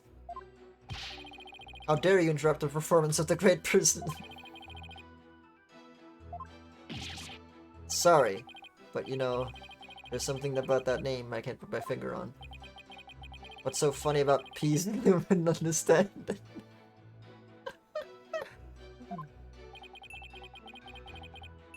You got a question for me, brother? You were playing something during the Dance of Devotion, weren't you? You know it, baby. I was playing my beautiful girl right here, this Mullen. In offering to Her Holiness, I play the music, and the singers sing the Song of Ceremony. Mr. Understanding's playing is the best in the kingdom. It must please Her Holiness greatly. Now then, could you please continue with your testimony, Mr. Understanding?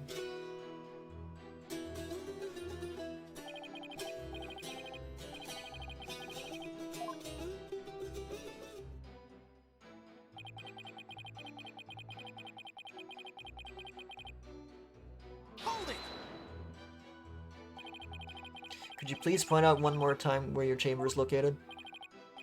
Yeah, man, no sweat. My chamber is on the way from the performance hall to the treasure room.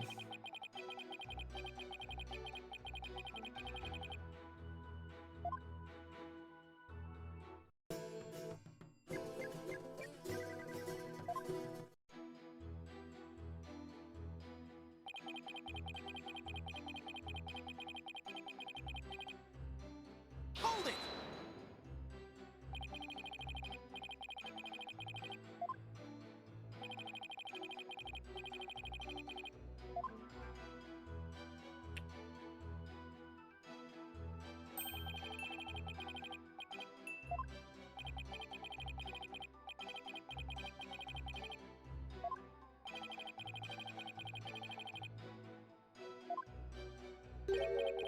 It's all thanks to the Holy Mother's divine protection.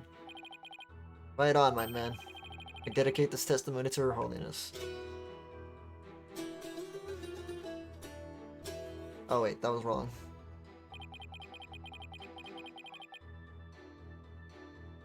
Hold it! How could you tell it was Albie just from the sound of some footsteps? Albie is practically family, man. The smooth groove of his shoes are easy to pick out. How do you know he went to the treasure room?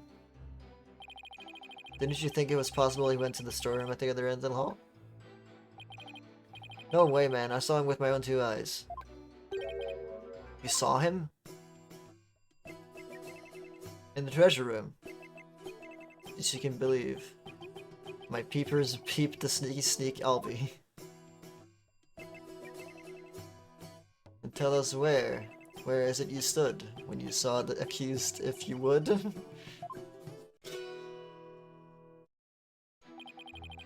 When I heard the footsteps, I looked out the window. From my window, I can see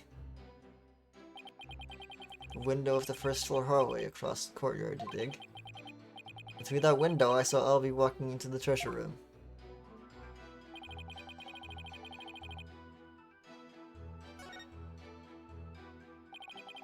Could you please add that statement to your testimony, Mr. Understanding? You got it, brother.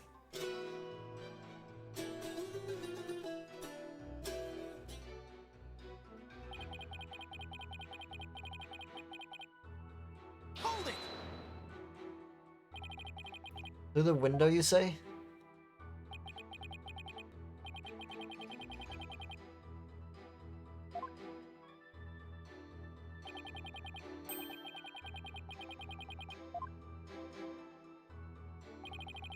Judging from the diagram, I guess that's possible.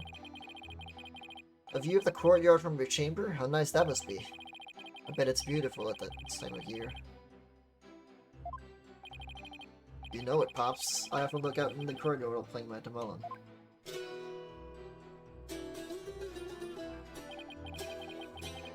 And it goes a little something like this.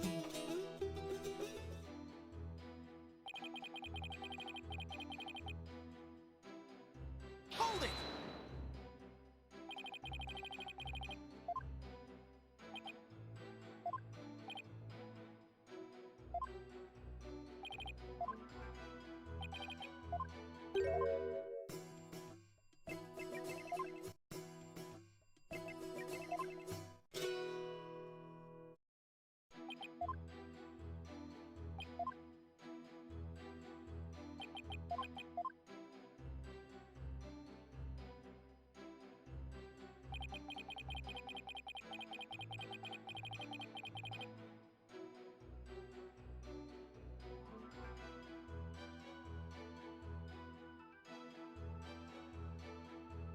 Hold it!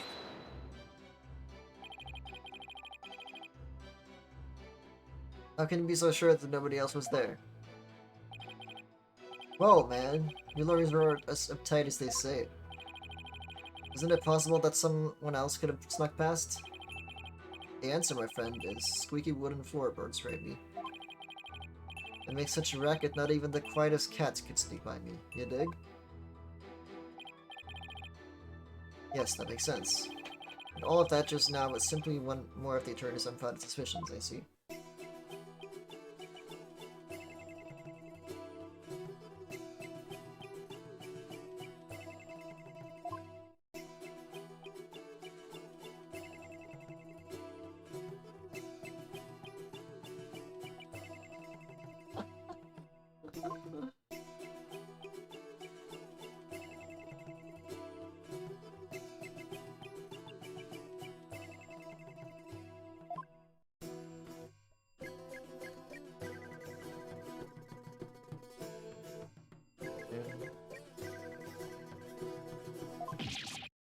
Wait a minute, why am I singing?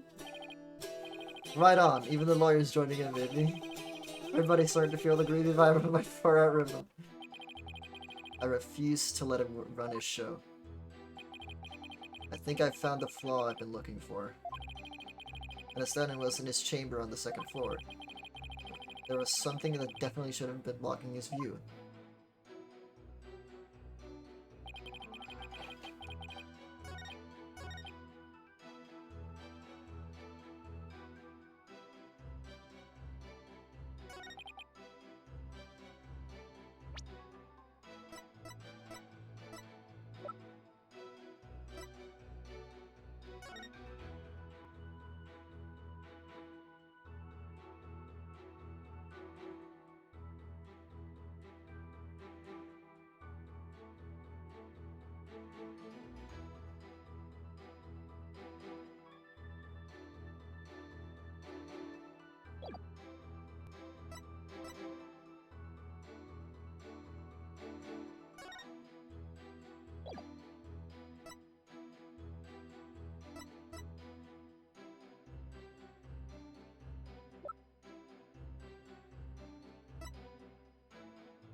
What would have blocked his view?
He was in this room on the second floor.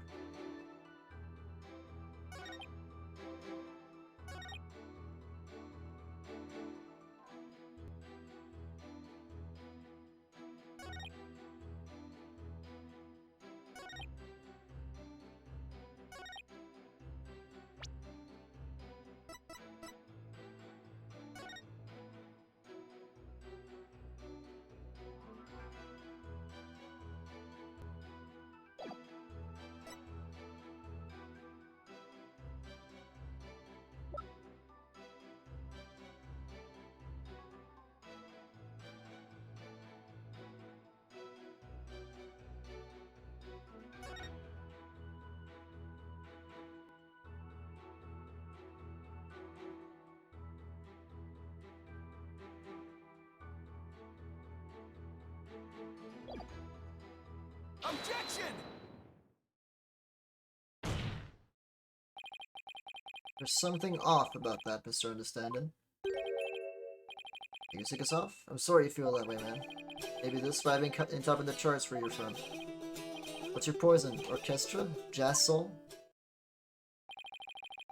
There's nothing wrong with my ears, I witness. But something's not quite right with your eyes. Mr. Understanding, you've been lying to this court. Now why would I lie? I got nothing to hide. Truth and truth alone is all I sing. Lying, y'all. Now lying is my thing. I contend otherwise. You recognize this object, Mr. Understanding? It's a temple notice, man. What of it? In this notice, the following instruction to the temple monks is written. All of the hallway shutters will remain shut for today's dance of devotion. What you talking about, Phoenix? I'm talking about the fact that from your chamber, you couldn't have seen anyone going into the treasure room through those shutters. Looks like you didn't get the memo. No way, I don't believe it, man. If you don't believe it, why don't you read the notice for yourself? Let's see. Something something will something for something something. Is there idea of reading? I'm not so hot at reading Chinese, man. I usually get one of the other monks to read for stuff for me, you know? Doesn't that make your duties as head monk a little difficult? Hey, cut me some slack, man. I only moved from this country 6 months ago. To this country 6 months ago. That's quite recent, isn't it? So, how did someone who's only been here 6 months come head of the monk temple? How little you understand. Religious faith can't be measured in months or years. I've only been adherent of Cronyism for 3 months myself. The Holy Mother's teachings really spoke to me, prompting me to stay in this country. Or was it the fact that there are no lawyers here that spoke to you? Mr. Payne, I know just how you feel, my man. Her Holiness's teaching spoke to me too. Ladies and gentlemen, represent Brother Dumb and Brother Dumber. Well, I know why Payne suddenly became a believer in Cronyism.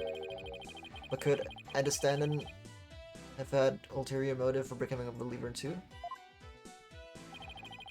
Mr. Understanding, were you really in your chamber as you claim?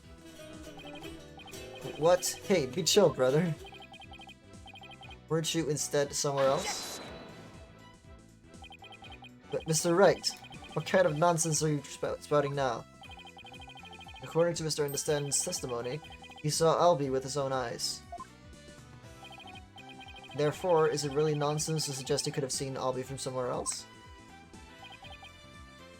Well, you have a theory, defense? Do you know where Mr. Understanding was, if not in his chamber? If he wasn't in his room, then Albie had gone down the hallway towards the treasure room. There's only a few places you could have seen Albie from. I do have a theory, Your Majesty. Let's say the witness really did see Albie going towards the treasure room. What then?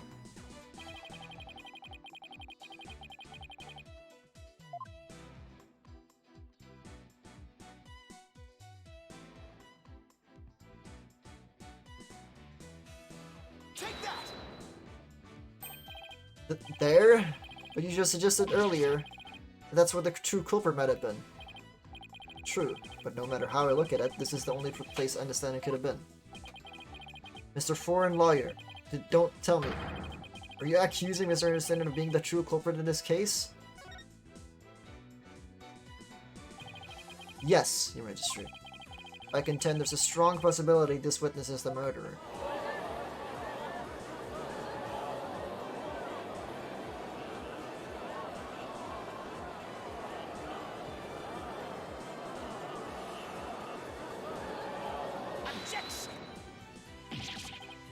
How dare you be so disrespectful? First you criticize her benevolence insights, now you accuse the head monk of murder? This is the only place the witness could have been. If he was here, you could have struck the victim down from behind, and moved his body to the treasure room. That's nothing but groundless conjecture. And there's one more thing. Remember what was said in the opening argument? The opening argument? During that argument, it was suggested that Albie used his position as monk in training to get his hands on the treasure. That's right, and what of it? Well, why don't we try this twist on for size? The thief used his position as head monk of the temple to get a hold of the treasure. What? What? You're joshing me, man? Key to the treasure room had been passed down from head monk to head monk. What better position to be in if you wanted to steal the treasure? You couldn't possibly be serious. Does this mean you're claiming that Mr. Understanding's oath of faith is nothing but a lie designed to get him close to the treasure? The witness hasn't been truthful in his testimony to this court. So clearly he isn't above lying. Didn't you swear to the Holy Mother that naught but the truth would you bring? In light of that, I don't think it's unfair to call your faith into question.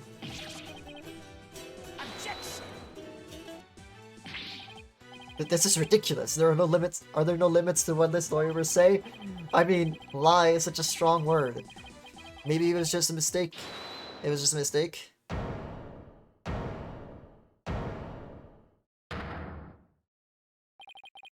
Enough with the nervous wreck routine, prosecutor.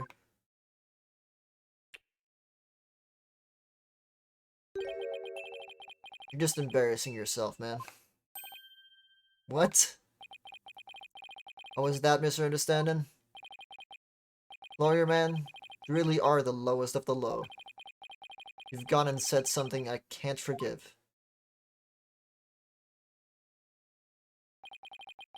You called my belief into question, my faith in the Holy Mother. And nobody gets away with that.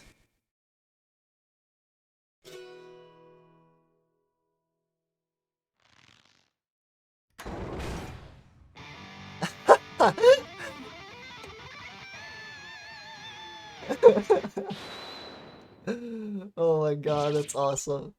What on earth? That music, it's making my ears bleed. I love that.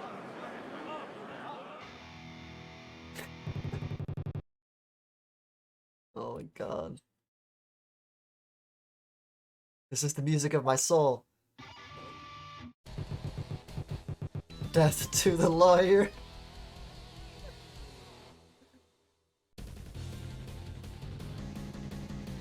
I'm the Twilight Messenger, okay? You tell? Gonna take this lying lawyer straight to hell.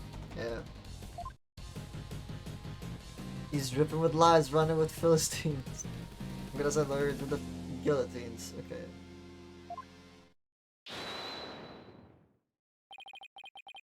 This is so dumb and also very, like, amusing at the same time. And now for something completely different. That plinkety plunk music just wouldn't let me express my rage. Your rage, huh? Isn't the real source of your anger having your lie exposed? You just don't get it. If I lied, it's because you drove me to it.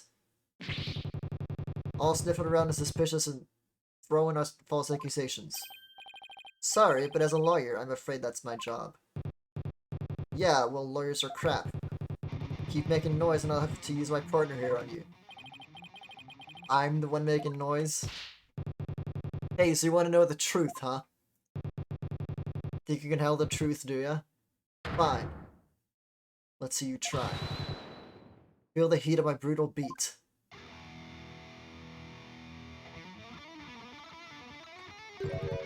Savage, right? Sweating bullets, ain't ya?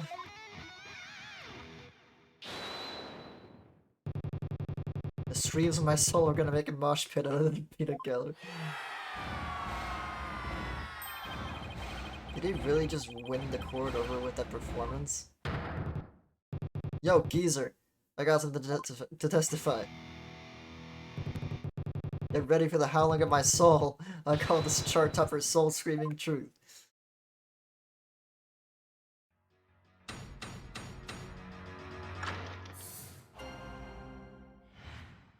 Soul screaming truth.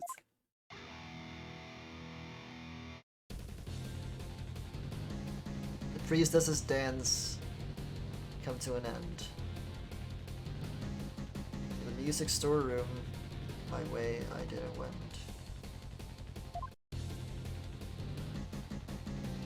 Death truth is what you dread. Hear me shred. From my spot in front of the storeroom, I saw Albie creep to the treasure room. You rhymed room with room. Nice.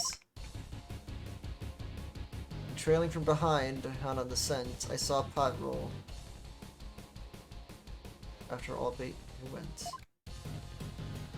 Me and my girl here, innocent and sweet, back by the storeroom, can't be beat. Then out went the power, take it to midnight, blacker than blackest black, robbing all sight. Yeah, baby, let that soul metal flow. That's soul metal? What is that music? I've never heard anything like it. And it's so fast, it's making my head spin. This is dumb elemental. Demolin metal. Hey yo, geezer. How are those ears ringing? I don't know much about music, but I've got chills, and they're multiplying. You scared, lawyer man? Run away, fast as you can. What a wonderful rhythm. Perfect accompaniment for further deliberations. Now, Mr. Understanding, what did you go to the music store in for? Hey, I went to put my Demolin away.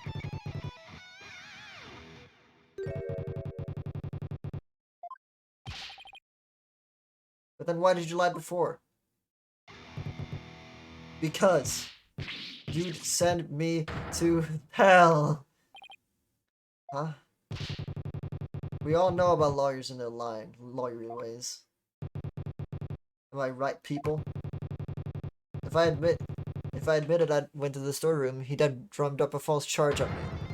I didn't want to get sent to hell. What do you say?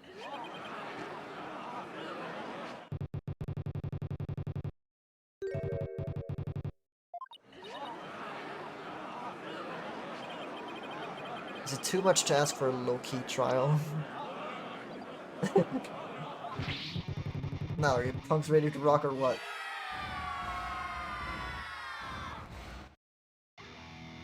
I can't hear you. I said, are you ready to teach this lying lawyer how we do things around here?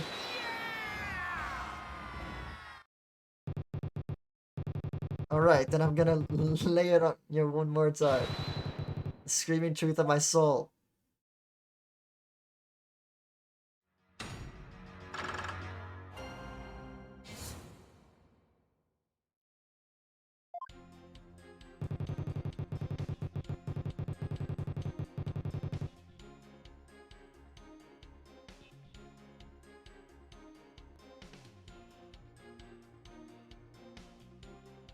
Hold it! You say you went to the music storeroom? But how do we know you didn't go to the treasure room to steal the treasure instead? And on what grounds would you base that accusation? Got anything to show for it? He's right, I don't really have any proof. And yet... Well, you can't prove that you didn't go to the treasure room either.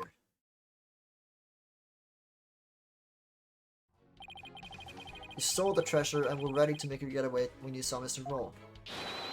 So you panicked and ran into the music storeroom, isn't that right?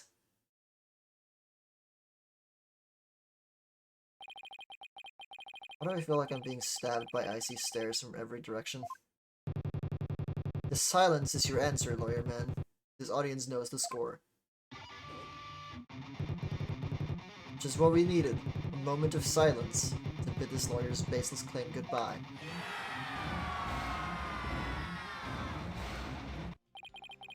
Why do they have to hate lawyers so much in this country?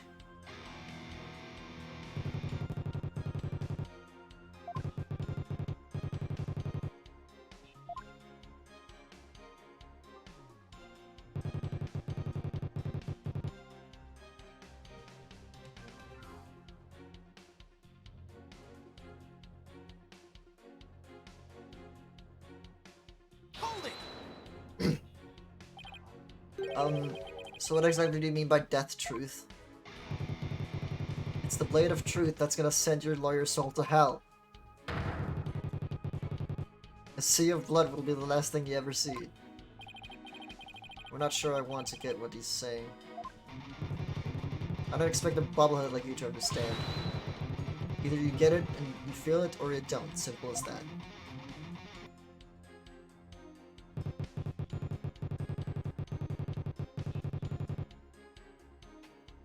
From my spot in the storeroom, from my spot in front of the storeroom, I saw Albie creep to that treasure room. Hold it! How did Albie appear at the time? Come to think of it, he was glancing around all shifty-like. You could tell he was up to no good. Shady, I tell you. What's that saying about people who live in glass houses? Well, he was about to steal the treasure, so it only stands to reckon he'd look for it. Objection! The defendant admitted he was sneaking in to see the treasure box. Wouldn't that be why he was looking around? What's that, people? Only the Holy Mother knows the truth, you say. Wrong. This is Scorpion. I can't say that. From my lips to our Holy Mother's ear, an artist only sings what he saw there. In other words, my reasoning isn't good enough for good boy, God boy here. And what did you see next, Mr. Understanding?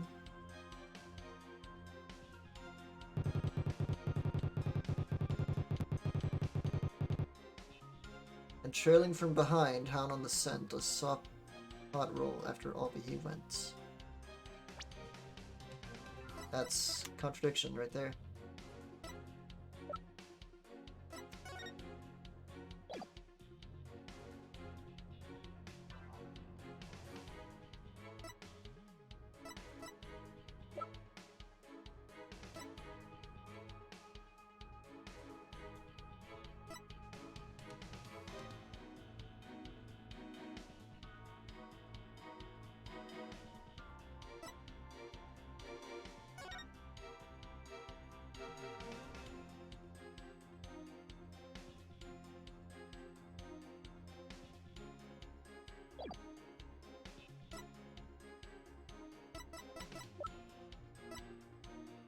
Objection!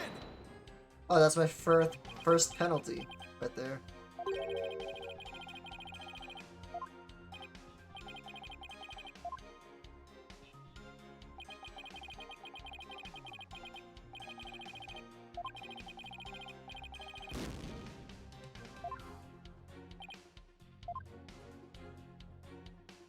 Okay.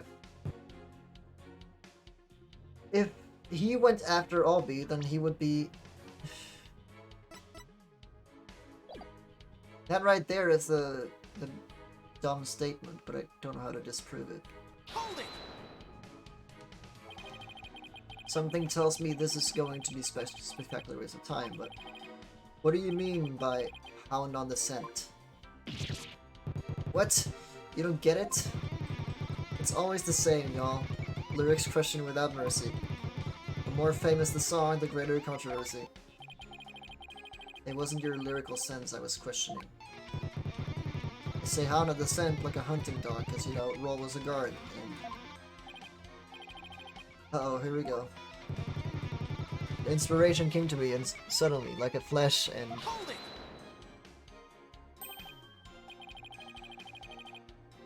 That's okay. You don't have to explain your lyrics anymore.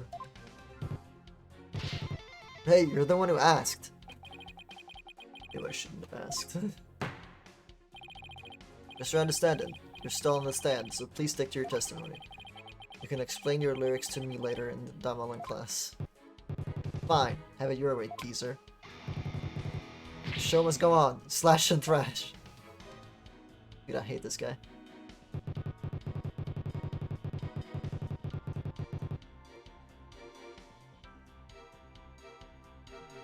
Hold it!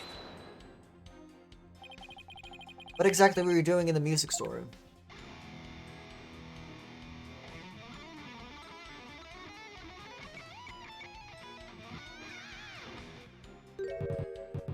There, get the picture? Picture? What picture?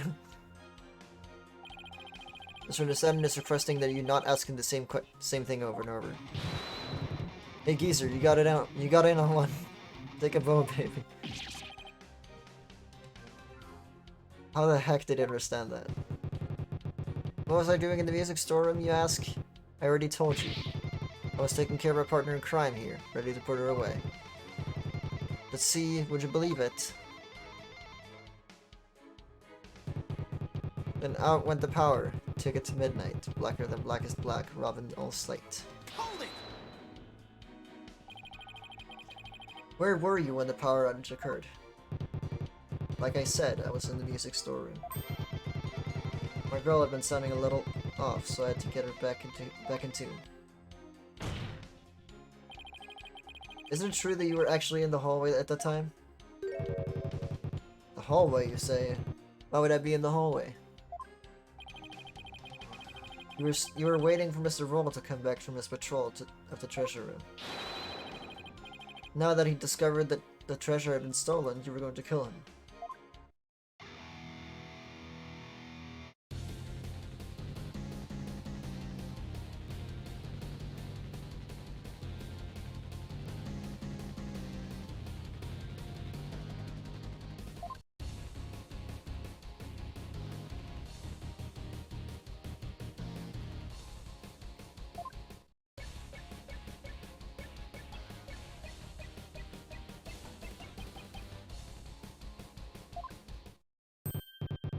Hey, nice, prosecutor. I'm picking up what you're throwing down. Someone stop their jam session, please. You made your assertions clear, defense, but your argument is rather unsustained. That's not good. What's so funny, Peasley would understand. Nevertheless, the possibility is still there. You can't deny the witness could have killed the victim under cover of darkness. You're forgetting one very important thing. Huh?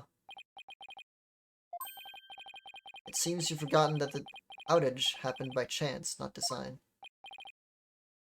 Oh, that's right. I did forget about that. It's not like the witness planned the outage so he could take advantage of the darkness. And without darkness, it would have been hard to sneak up behind Mr. Roll and kill him. You're right. Even I would notice someone coming up behind me. Well, defense, what do you have to say about that? What can I say about that? Mr. Wright, your claim is completely without merit. Unless you want to argue that the witness somehow magically made the outage happen. Yes, they did, because the box is right there. Well, maybe not magically, but... Wait, that's it! I contend the witness could have made the power outage happen. With no magic necessary. What? You have a theory, defense? All I had to do was make use of something shown on this diagram.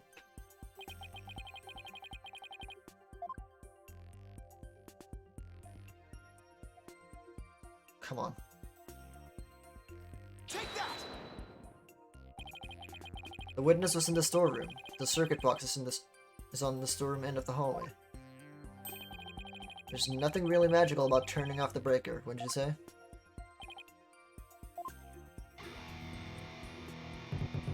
Nice try, but that theory doesn't hold water, lawyer man. And why not? You're saying I turned the breaker off and then snuck up on Mr. Roll and hit him? In pitch black darkness, with no source of light whatsoever? That's what you're saying? With the lights off, that hallway is blacker than 100 midnights. You can't see the hand in front of your face. How could anybody commit murder like that? Unless it was somebody standing right in front of the victim, like the accused. I hate when he's right. But I can't just let this point stand. Well, maybe the victim was holding something that served as a guide. Something? It's more than a little vague, wouldn't you agree? We ain't gonna move this room with half-baked punch like that. You gotta hit him hard, really make him feel it, you hear me? Just like my verse, baby. Woo! Well, I'm afraid I don't understand the witness's lyrics very well either. But in a trial, your arguments have to be clear and precise. Let's see something of that clarity and precision now, defense. Uh-oh. What do I do? Can you present to us something that could have served as a guide throughout the darkness? I can. Yes, I can. Because there has to be something. Alright, let's see what you have, defense. What could the victim have been holding that served as a guide throughout the darkness? Take that! I believe the victim was holding the treasure box. Hmm? Huh? Have you gone mad?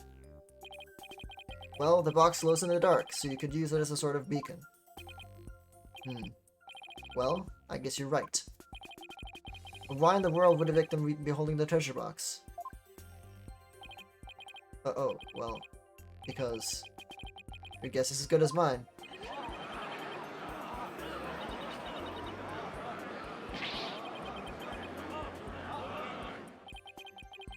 Is there no way to win them over? Defense? Are we going to be needing those tongue shears after all? No, your majesty. Yeah, man, do it, do it. Then we can jam out the various shrieks of pain. Better get those screams of agony out now, lawyer man. While we still have a tongue to scream with. You don't scream with your tongue!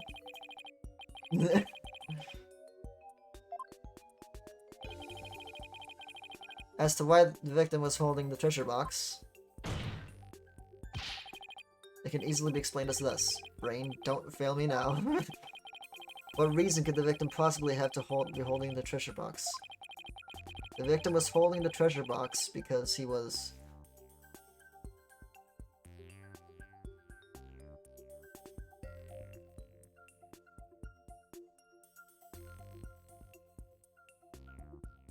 Oh, okay.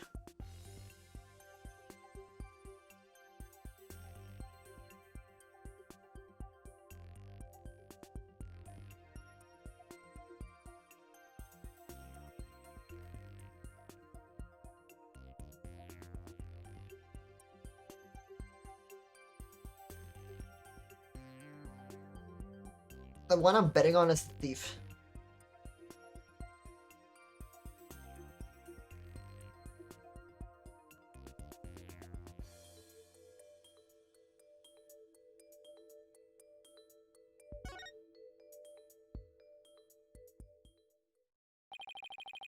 It's an idea I just happened to stumble upon. But I think it just might be the answer. And it would turn this whole trial upside down. Hello, defense? Are you still with us? Let's hear this easy explanation you promised. Isn't it possible that it was because the victim himself was the thief? The victim? The thief?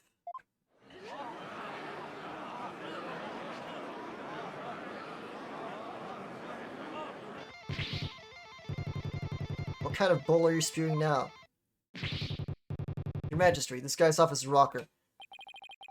If the victim was the thief, everything we've learned so far would all make sense.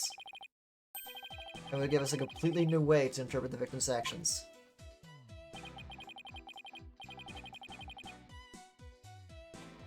I love this theme so much, dude. It's my favorite theme.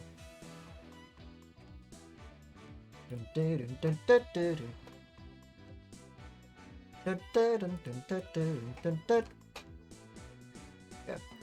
After the morning dance of devotion, Mr. Roll went to the treasure room. He grabbed the box that contained the treasure and started to take off with it.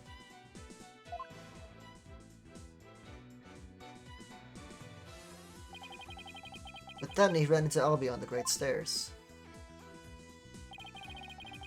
That's why Mr. Roll was again out on Albie. Then, when the blackout occurred,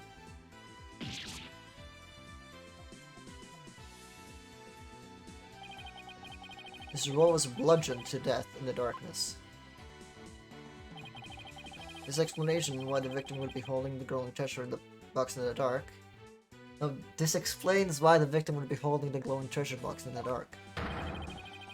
And how it would have been possible for someone other than the accused to kill him.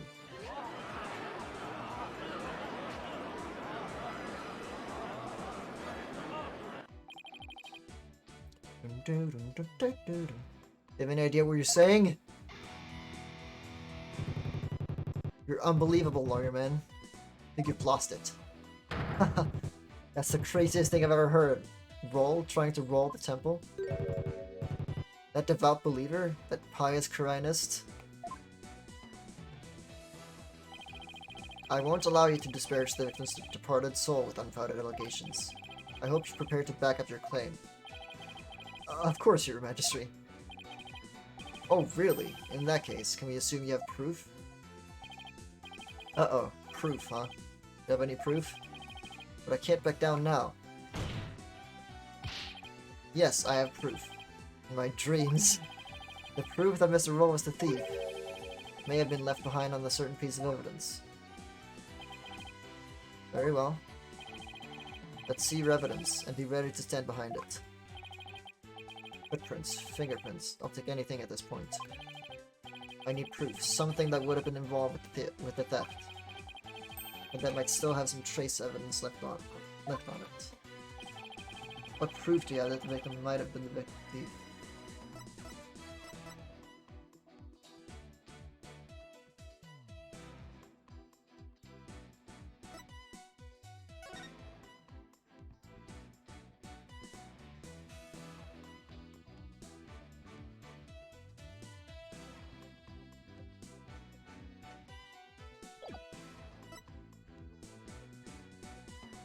Oh, the box doesn't have fingerprints on it. That's probably why.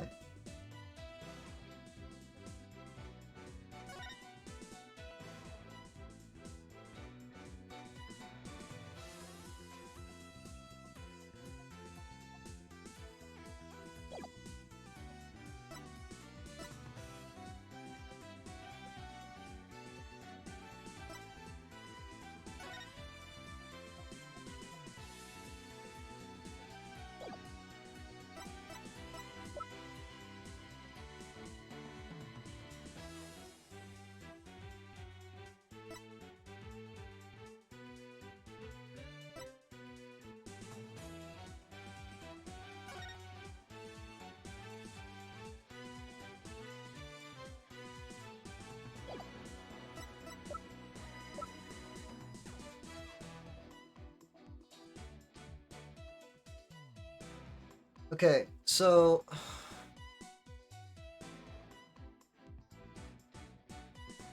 my bet is that this proves.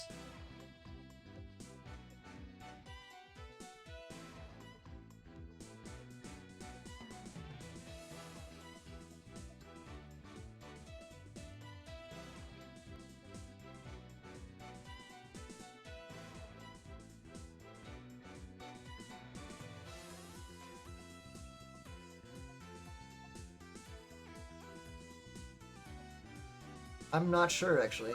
I'm thinking it's either the treasure box because it doesn't have fingerprints, or the notice. I'm gonna try the notice first because that seems more incriminating, so I'm gonna actually save before I do this.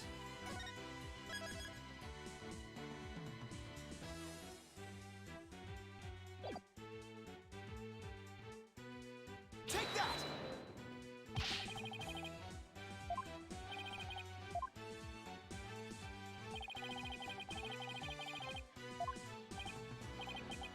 Okay. It must be the box then.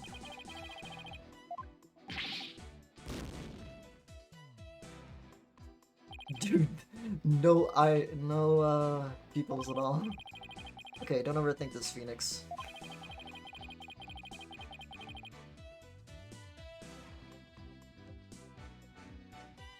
Okay. It's gotta be something that might still hold some trace of it being touched. And if the victim was the thief, what's something he would have touched? Why do you have to give the answer to me after that? Come on. I had two theories!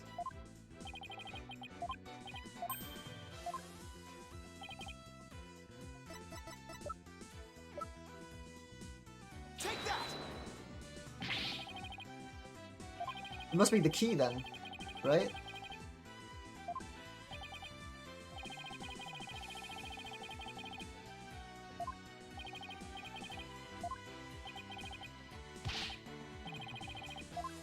Oh, that was actually it.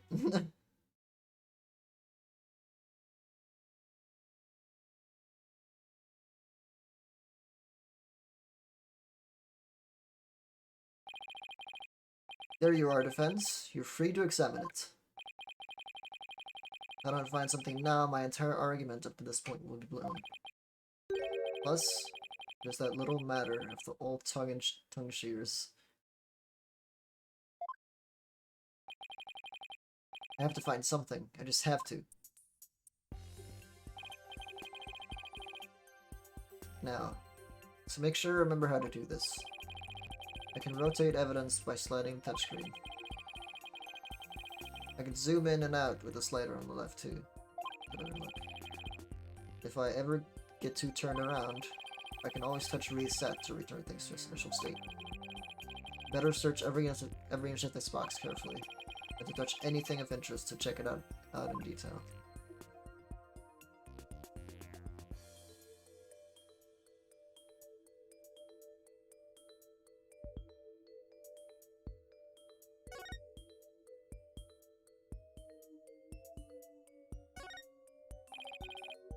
This is the lock. It was forced open.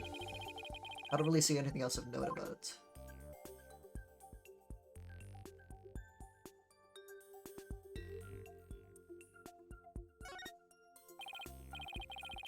Oh, the lid of the box was forced open. While the victim was holding the box, the lid must have been closed. I'll try closing the lid too.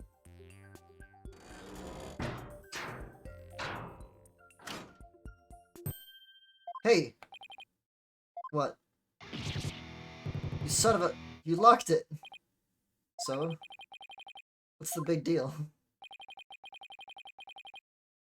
I thought you can open it with a key you're wearing. Yeah, I can. No sweat. I think I'd like to open this box back up again. Could you lend me your Megatama key?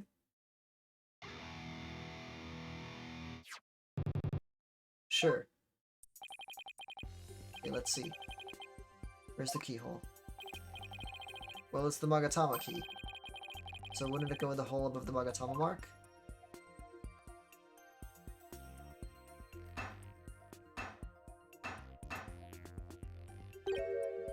Huh? It won't open. Would you look at that? He must have busted the lock when they forced the box open. Really? Because I'm not so sure about that.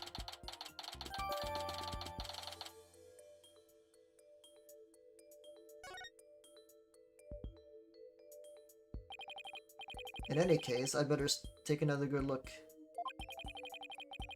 I have to find proof that the victim was holding this box.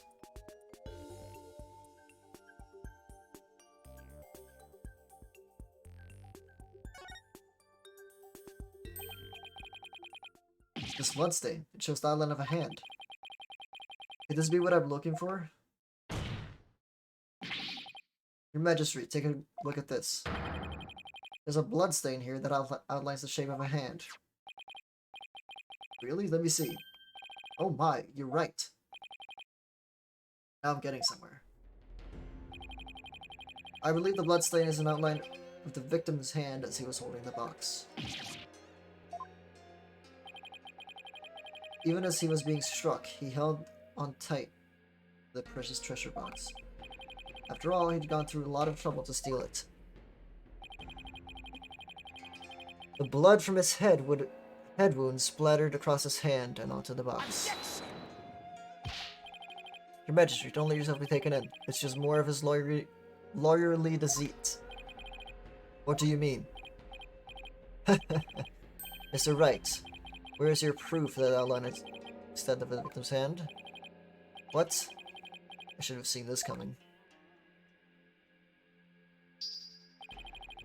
Either show proof or prepare to meet the shears. Or you could save us all some time and bite out your tongue now and submit it instead. That I did not see coming. Well, defense, how about it? Do you have proof that the outline is that of the victim's hand? I do. Where would the proof of something like that ever even be? Please submit your evidence at this time. What evidence shows the outline on the treasure box? Take that! I've got it. This is the evidence that's going to save our beloved tongue. Mr. Payne, despite your claims about my forked tongue, it just so happens that I have the proof you require. You do? It's right here in this crime photo. It is where? Evans, please spit it out. What proves the bloodstain outline on... What proves that the bloodstain outline on the box instead of the victim's hand, you ask? Take that! Mr. Payne, take a good look at the victim's hand. See this? That's blood. What? If we place Mr. Roll's hand inside the bloody outline, you think the blood on his hand would complete the splatter? Exactly. Here goes nothing. And if they do form one complete splatter, it would prove my theory correct. Then the victim really was holding the box? I'm willing to bet my life on it. The defense reasserts that the victim was the thief who stole the treasure box. You can't be serious.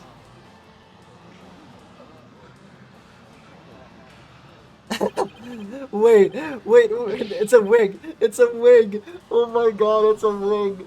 I can't even. His hair is a wig with a crown.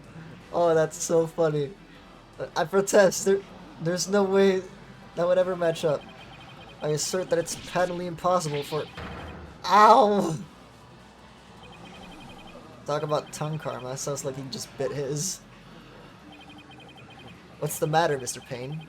Did your forked tongue get tangled up in there? Or were you trying to submit your own tongue to the court? Why you...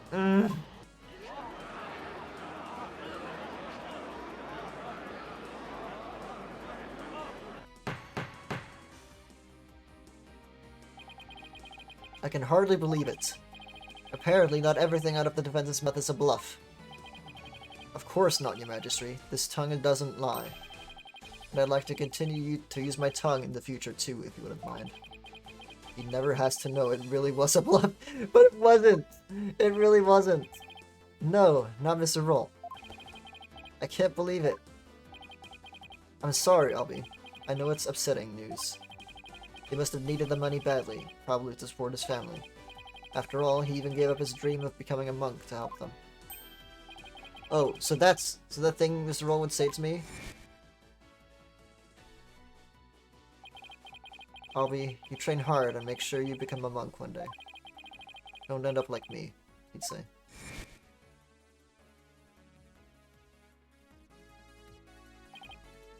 Yeah, he was probably warning you not to end up a thief. Mr. Roll... No, wait just one moment. 1 minute. If the victim was the thief and he was holding the treasure box, then that means Mr. Roll was holding the murder weapon when he was killed. Oh, that's a very good point. It doesn't make much sense, does it? Objection! If the victim was holding the treasure box, it couldn't have been the murder weapon. Which means the real murder weapon must have been something else. The real murder weapon? Was something else? The blood was thought to have gotten on the box when the box was used as a weapon. But it turns out that wasn't the case. The blood splattered onto the treasure box the victim was holding when he was struck with the weapon. That's what really happened. Isn't that right, Mr. Understanding?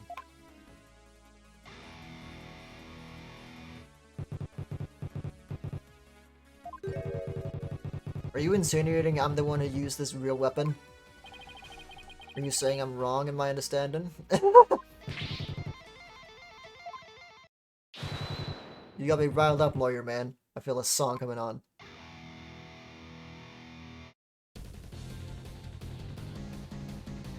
Looking for a weapon that just don't exist. Pathetic lawyer man. Drop into the abyss. Despicable lawyer man. You make me sick. You can disappear just like a magic trick. These are so bad.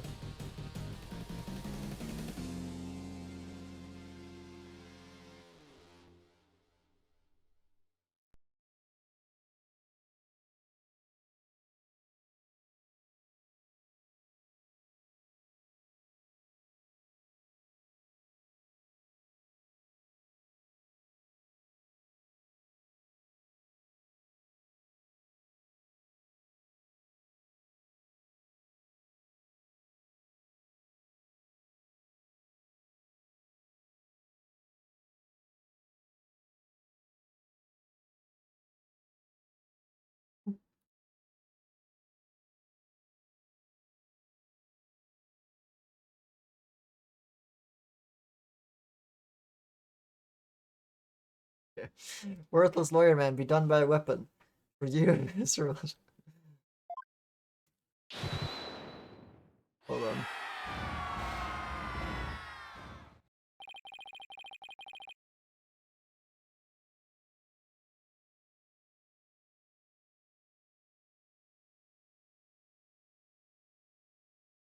I don't know.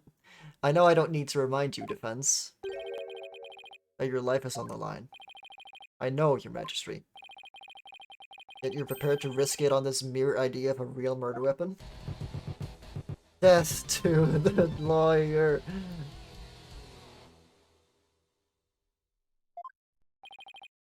This is it, the moment of truth. I can't back down, not now. Yes, your majesty, I am. I'm confident the real murder weapon does indeed exist.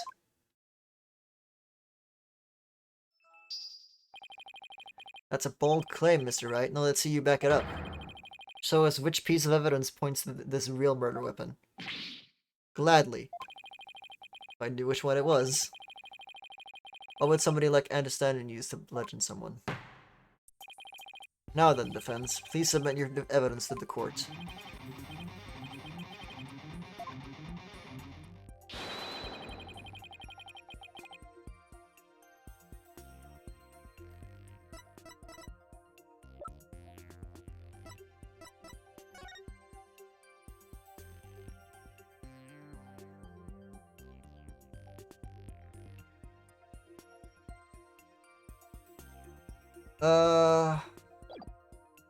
Either that photo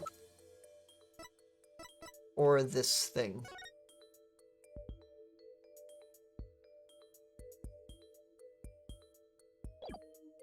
It has to be that photo. Take that! What I'm about to present is really nothing more than a possibility. But this thin thread is all I've got. Allow me to direct the court's attention to this photo of the morning dance of devotion.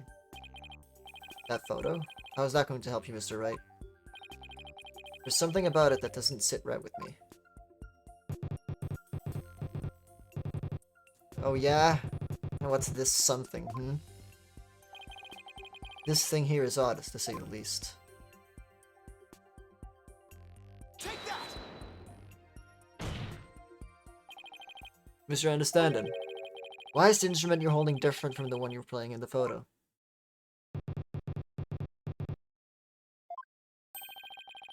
Would you look at that? They're completely different shapes.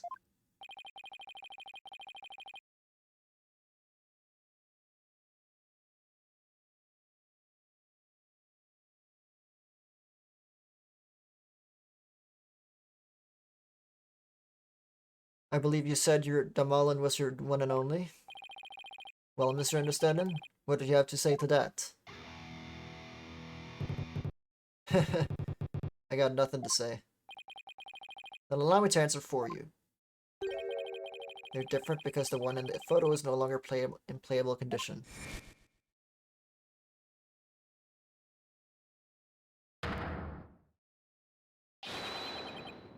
Not after you used it to bludgeon Mr. Roll to death.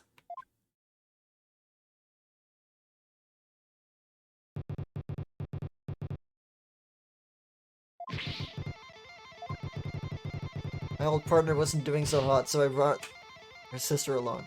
That's all. Not a big deal, lawyer man. In that case, please submit your old demolition to this court as evidence. Too bad. You're too late. I got rid of her yesterday. You what? Burned her up with the rest of the trash. Ashes to ashes, baby. He's already destroyed the evidence. And I see more trash right here in this court that needs to burn in the fires of hell. Lawyer trash. Now there's no proof to show.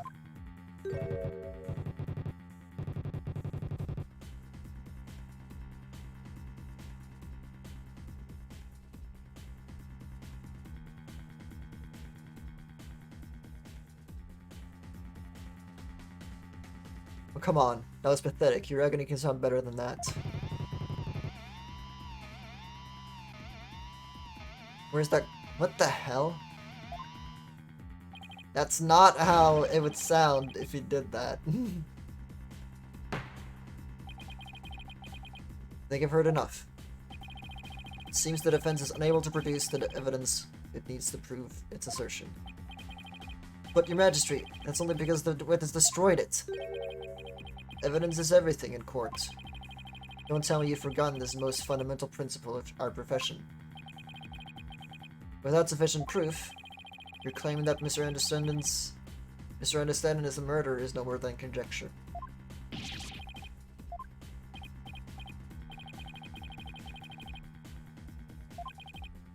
By the way, there seems to be one more thing you're forgetting. What is it now? You accused Mr. Understanding of being the thief, but the real thief turned out to be the victim. Uh-oh. And with that, Mr. Understanding's reported motive for murder goes out the window.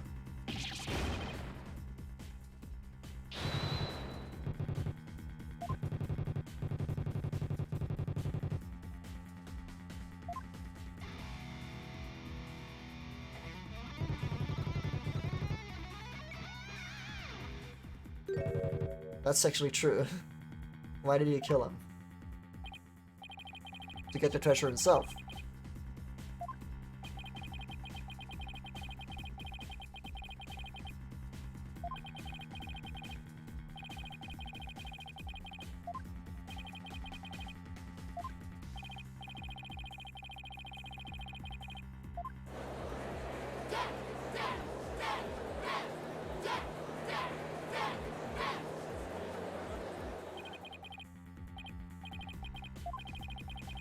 The murder weapon's been destroyed, and now I've got no motive. Or I'll be convicted, and I'll lose my life too. Mr. Wright, you've wasted this court's time and disparaged everything we hold sacred. We should charge you with lese majesty, in addition to the crime of abetting the accused.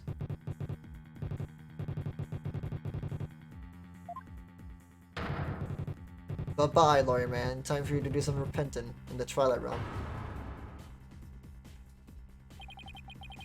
This guy is guilty as sin. I just know it. He must have some reason to kill Mr. Roll.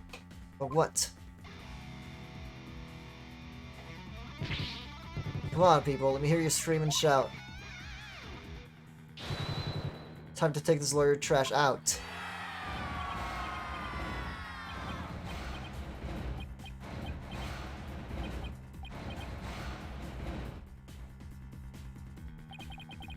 The thing to do at a time like this is to turn my thinking around. I shouldn't be trying to figure out what Understanding's motive was. I should be thinking about what kind of situation would give him a motive.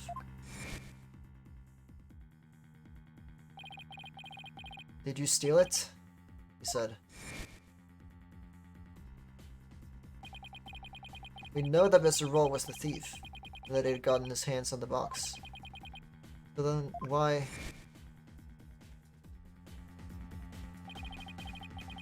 Why in the world did he ask Mr. Albion that question? What about the treasure box would have prompted him to... Yeah, I know exactly what. No, I get it. No, it all makes sense. Like, Pokuka, man. What you trying to say? Muttering and screaming to yourself. Sounds like you knocked something loose upstairs. Your Majesty. Please hold off on your ruling for just a little while longer. Don't tell me you're going to start begging for your life now. No, Your Majesty. That's not it. It's just that I realized something important. We've been operating under a serious misconception this whole time. A misconception, you say? That's right. A mistaken notion about the treasure box. But could this really be true? If so, there's still a lot to figure out. Very well. Let's hear what you have to say. Thank you, Your Majesty. Your Majesty, this is just more of his nonsense. He's just stalling for time. This is your last chance, defense. The second I find it really is nothing about the nonsense.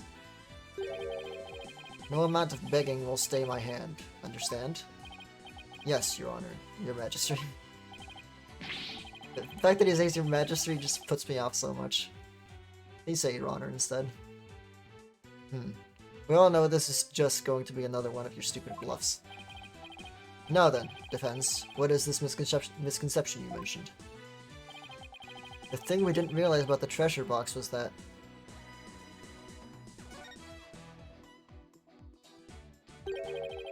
What if the treasure box was already empty from the start?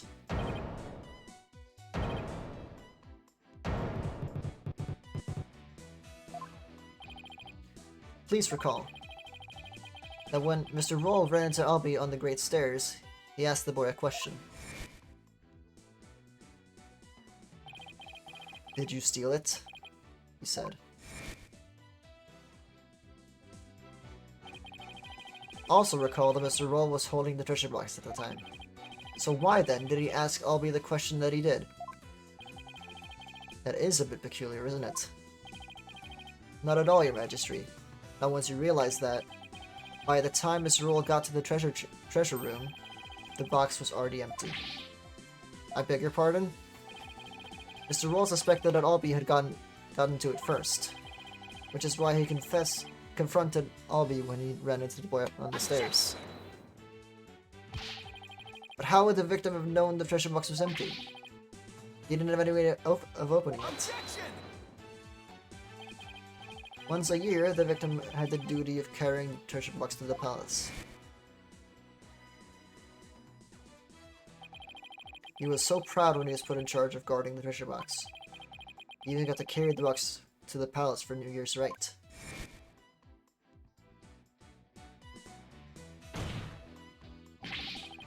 He would have been able to tell the weight when he lifted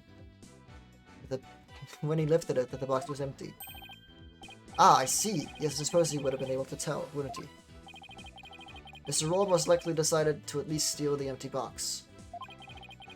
It's an important historical artifact, in and of itself, after all. What's your point, Mr. Wright?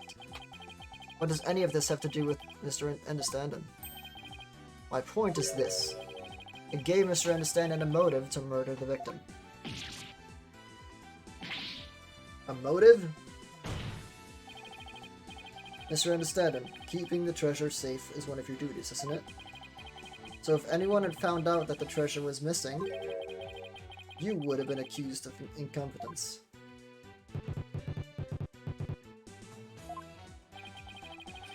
From the moment Mr. Roll discovered that the treasure was gone, his fate was sealed. Because you decided then that he had to be silenced forever.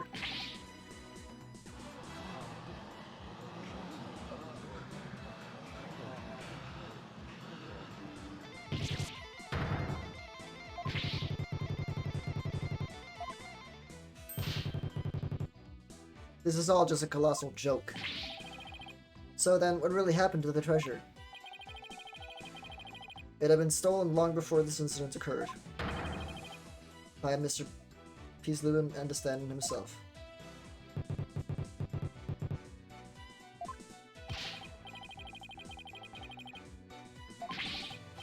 Your Majesty, please don't listen to these trumped-up charges. The defense is grasping. The treasure box can only be opened with a key Mr. Understanding holds. Who else could have stolen the treasure?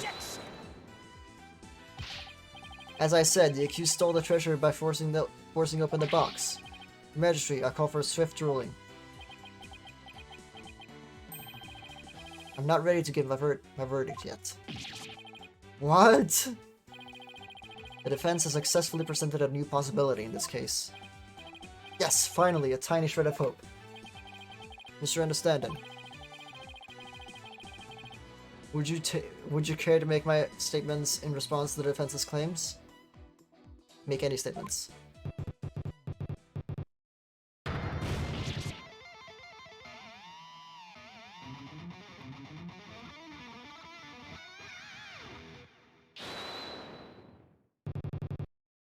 This is all bull. My noggins are ready to train and it's ready to explode, baby. Instructor Understanding, please calm yourself. I'm not gonna take it. No, I ain't gonna take it. I dutifully watched over that treasure with pride. And now I'm getting accused of stealing it? This lawyer is a lying scumbag. You better believe I got something to say. Open up your ear holes, sheeple. Let's rock. Death to the lawyer. Lying lawyer.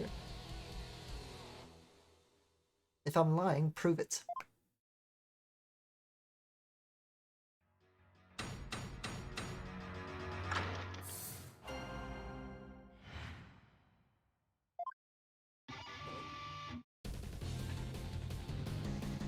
Steal the founder's orb? Me?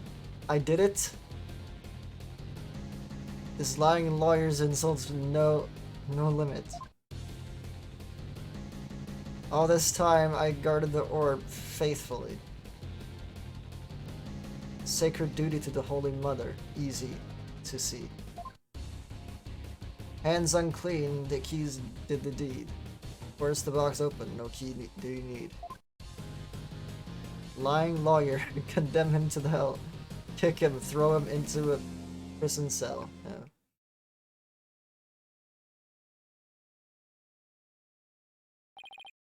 Alright, we've now heard from both sides. Either the treasure box was forced open by the accused, as the witness claims, or Mr. Understand opened it, as the defense claims. Defense. This is your last chance to cross-examine the witness. Yes, Your Majesty. If you are unable to prove your assertions by the end of this cross-examination, then the DC Act will come into play, and both you and the accused will lose your lives.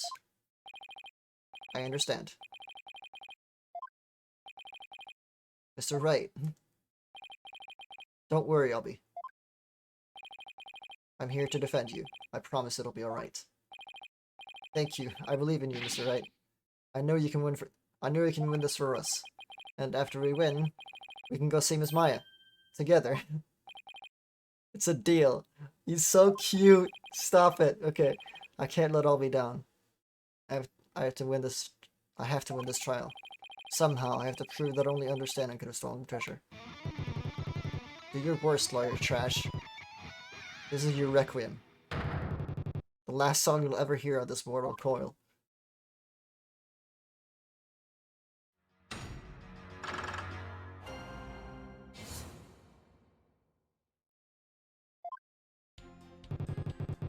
Steal the Founder's Orb? Me? I did it? This lying lawyer knows no limit.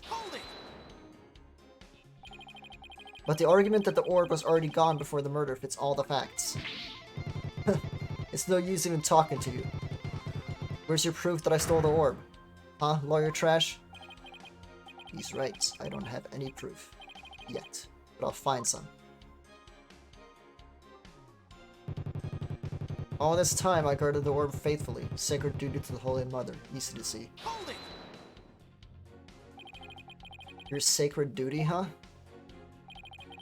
The problem with that is that I don't think you really are a true believer. Why, you?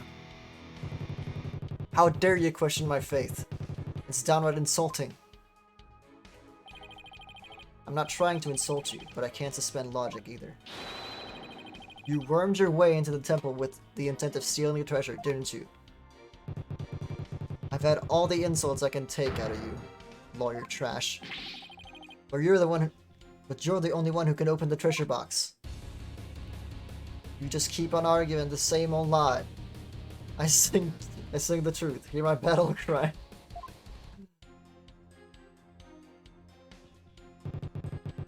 Hands unclean, the accused did the deed. Forced the box open. No key did he need. Hold it! The defendant didn't force the box open. That's a lie. In fact, you're the one who opened it. Isn't that right? Come on. You just saw for yourself, didn't you? The lock was busted on account of the box being forced open. Oh, yeah. Well, there's your proof right there.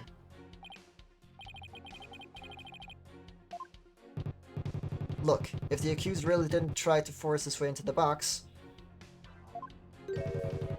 then how do you explain why the lock was busted and wouldn't open for you earlier? How do I explain why the box wouldn't unlock earlier? Maybe there's...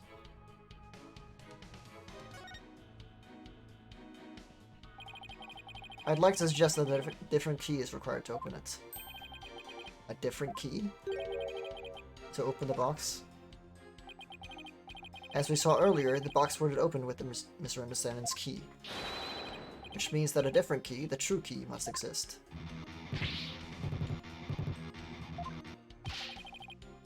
You can't prove that it doesn't exist. Just calm down a second and think about it, lawyer man. Why in the world would I bring a fake key here with me? Why, you ask? Well,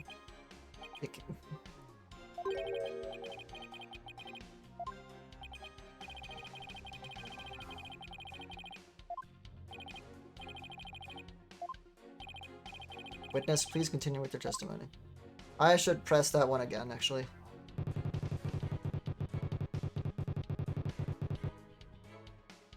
Gotta press that. There's gotta... I'm not the one who'll be going to jail, Mr. Understanding. You are. You think so, huh? Hey, what do you think, people? It's not just me this lawyer is putting down. He's insulting Cryanism and the Cryinese people, too. If he thinks he can get away with that, he's got another thing coming. Right, people?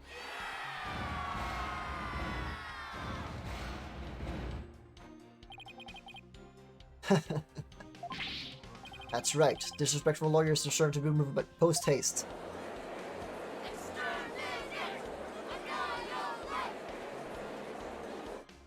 Dude, this court is so weird.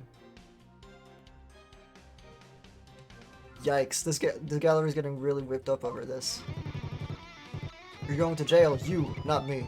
You don't believe me? Just wait and see. Too late. No forgiveness for you. Not from me, the judge, or Her Holiness, too.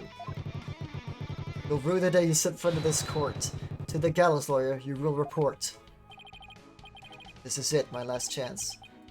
Thing is, even though our lives are on the line, I feel strangely calm. I think it's because I know, as a lawyer, I just have to do what I do best. All I have to do is believe in my clients, and Albie's innocence.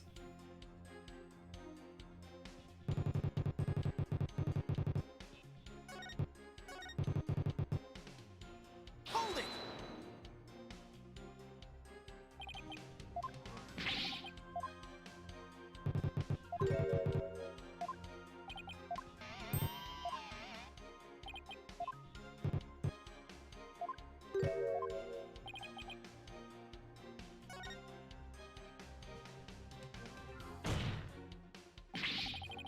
There's a different way to open the box.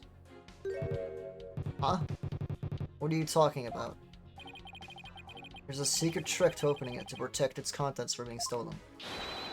And you're the only one who knows how it works, isn't that right? Are you for real? You've been watching too many movies, lawyer man. Ah, so you're one of those tourists. Honestly, Mr. Wright, did you come expecting magic and mystery around every corner? I'll have you know, defense, the kingdom of Karain is not some sort of fantasy funland. It's true I don't have any real grounds to make that assertion. And yet... Oh yeah, I feel a little song coming on. A little number about a crazy lawyer with wild fantastic ideas. The real method to open the lock, you say? Delusional, man. There ain't no other way. Ah, new verse. Please add it to your testimony, Mr. Understanding.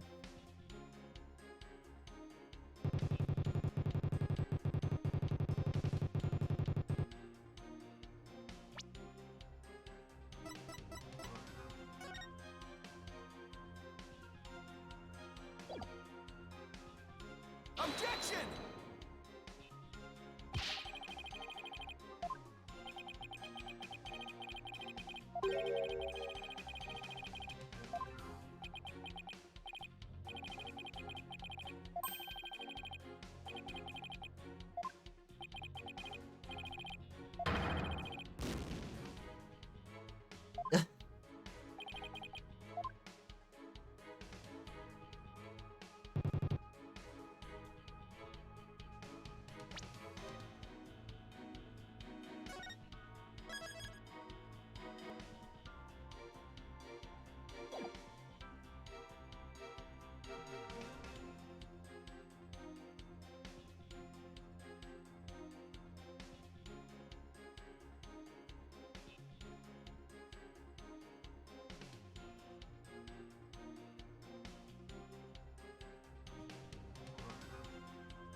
Okay. How do I do this? Hold it! Delusional, am I? We'll see about that. Wild ideas, that's called delusion. Mixed up lawyer, drowning in confusion. Indeed, the defense's sinful wrongdoing has made him lose touch with reality.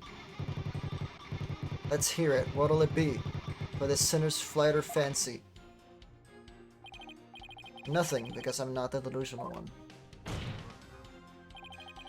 I just know there's gotta be some secret trick to opening the treasure box. Oh, really? And where exactly is the secret hidden? The secret is obvious. Obviously hidden in...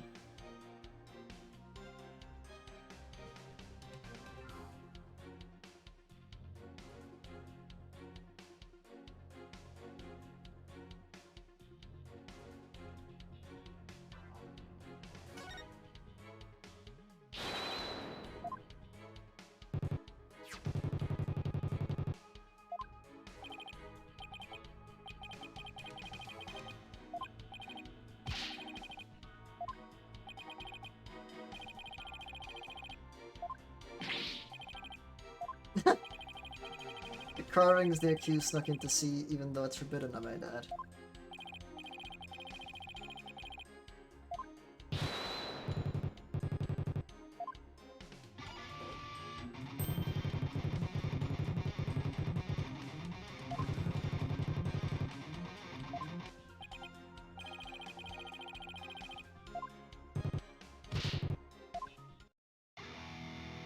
Isn't that lawyer trash? Chinese butterfly from the 7th century. Carries the Mitama, so elementary. Can you stop with the rhyming, please? I hate this guy. He's annoying as hell.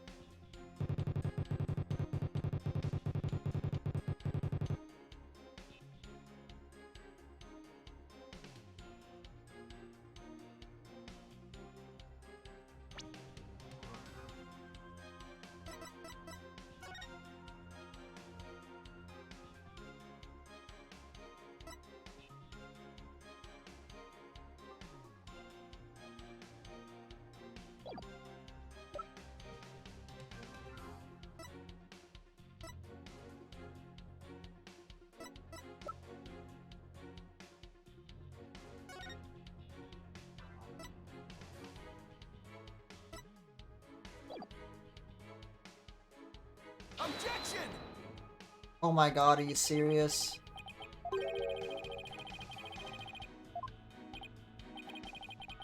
Why can't I skip?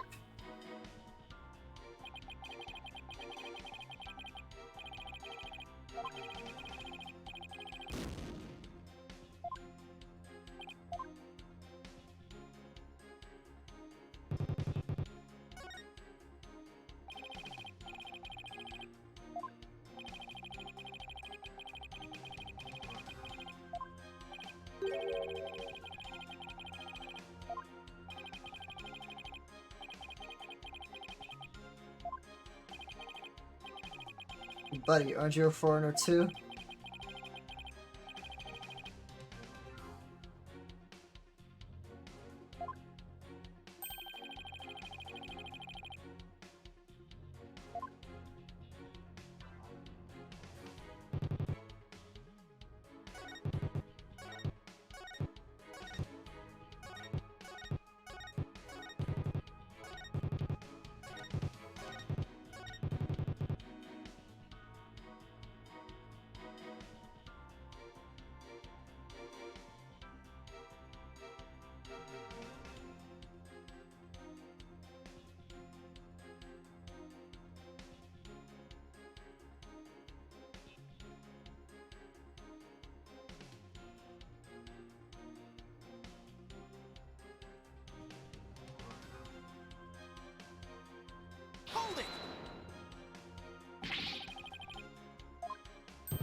Let's see, should I have him swap in his statement?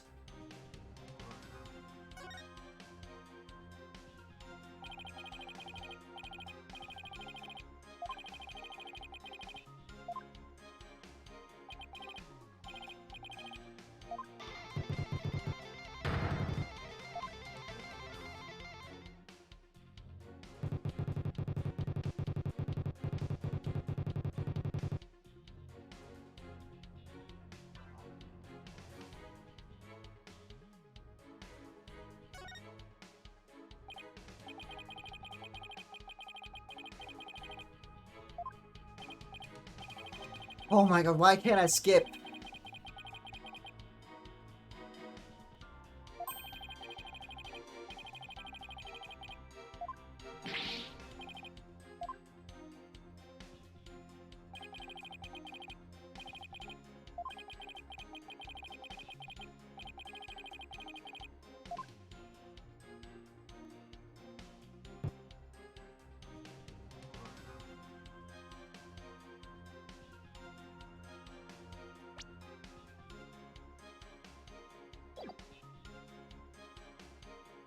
Hold it!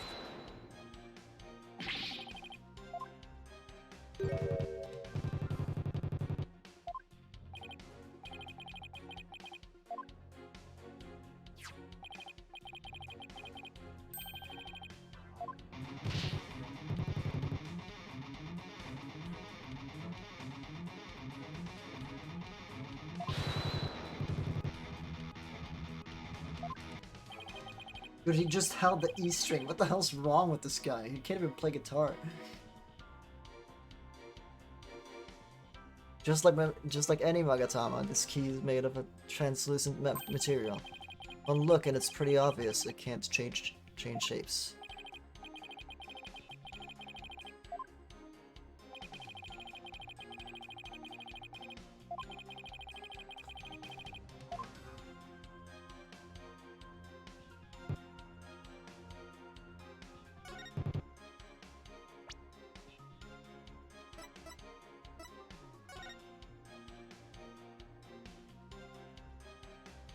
Ooh. Objection!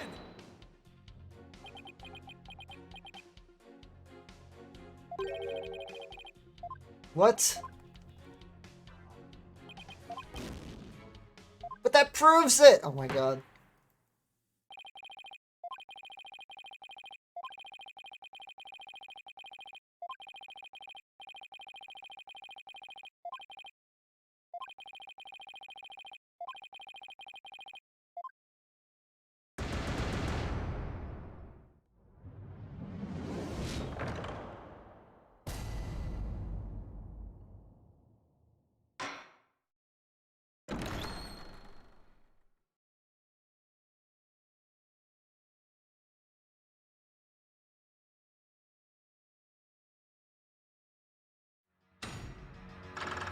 Oh, are you serious?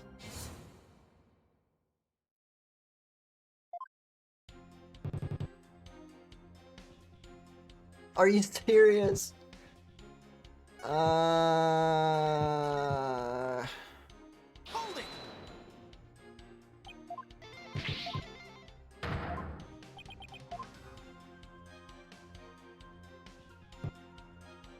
Hold it!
I'm frustrated.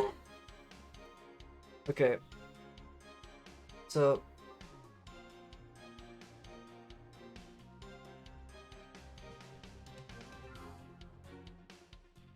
only the manga. Ooh, this is Mitamaki, not the Megatamaki. Objection! Just a minute, Mr. Understanding.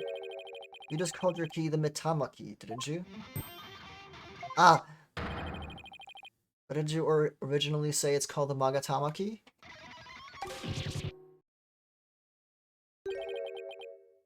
The Mitamaki, what's that? I don't know, Your Majesty. But apparently, it's a rather crucial question. What? What's the big deal? So I said the wrong thing. So what? A simple slip of the tongue. An A for effort, Mr. Wright, but your grandstanding betrays your desperation. I'm afraid a small slip of the tongue like that adds absolutely nothing to your argument. What say you, defense? Is it an important detail? Judging by a descendant's reaction, I'd say it's everything my argument needs.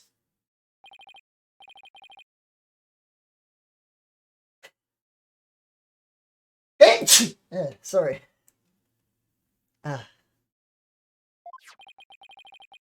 This key is apparently not the Magatama key, but rather the Mitama key. And I believe that this discrepancy holds great significance for the defense. Nah, man, just a meaningless mistake. Insignificant. You're riding this crazy train to nowhere, lawyer man. Your Majesty, please don't pay the defense any heed. It's all nonsense. To tell the truth, I'm not really clear on what the defense is driving at myself. However, I'm eager to find out. What? Defense, you will explain yourself like your life literally depends on it, because it does. Now then, is the name of the key an important detail? Yes, it's an absolutely important detail. Because the Mitama key is connected to the Founder's Orb. I see, very well. In that case, please show the court the grounds on which you are basing this claim. The grounds, Your Majesty? You can of course show grounds, can you not, defense? Of course. What else can I say? Ugh, I have to come up with something. Anything. Even if it's just a bluff. Mitama key. Mitama. There has to be something that ties Mitama and the orb together.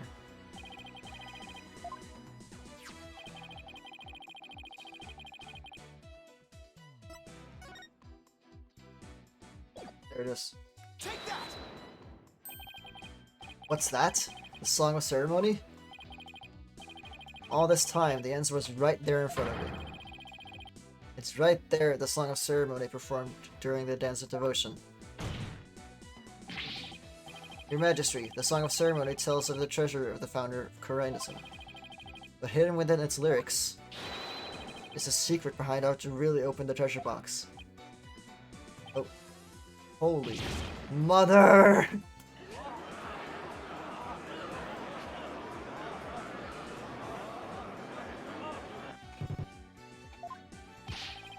But how can that be defense? Song of Ceremony contains the following lyrics. When the butterfly embraces the Mitama, the favor of the orb is bestowed. I believe the Mitama here refers to the Mitama key. Well, yes, it's the same word, but that doesn't mean... We've been calling this key the Magatama key, and that's why I inserted the key into the lock with the Magatama design on it. But that was obviously not the right way to use it. And I suppose you know the right way? I do, Your Majesty. To use the key properly, I have to first...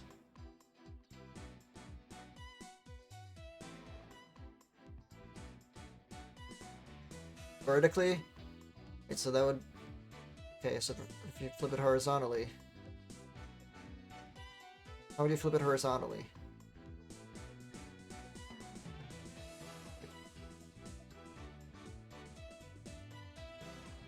Vertically, right?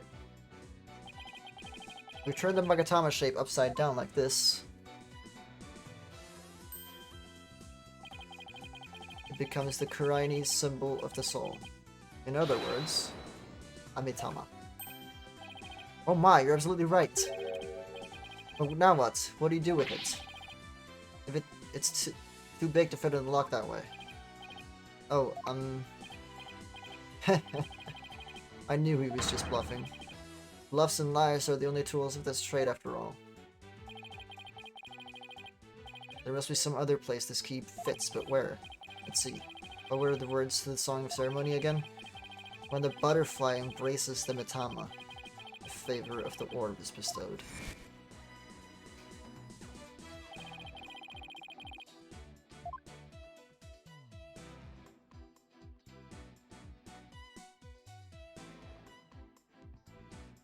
There it is. Got it!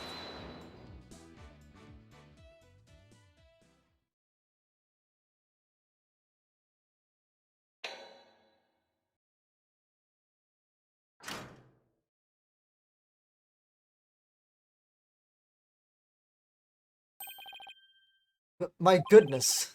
The treasure box, it's really open. No way, man. What? No! And that, ladies and gentlemen, is the real secret behind the Song of Ceremony. It's the true key to opening the treasure box.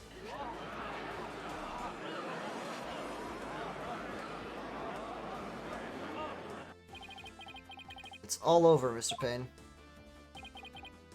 How so? Let's say someone was fooled into trying to force the front-facing lock open. Sadly for them, it won't budge. That's because the lock is, after all, just a decoy. Then what you're saying is... neither the victim nor the defendants would have been able to open the box. They therefore had no way of stealing the treasure. The only one who could have stolen it is the one man who knew about the Mitama key. He's the one understanding. But I'm not done yet. Please recall the scene of the crime. On the floor by Mr. Roll's body was the very unlocked and very open treasure box. Only someone who knew how to open the box could have left it in that state. Why?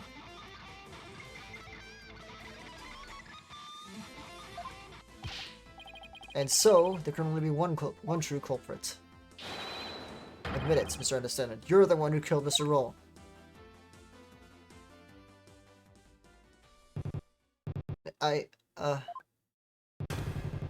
Ah!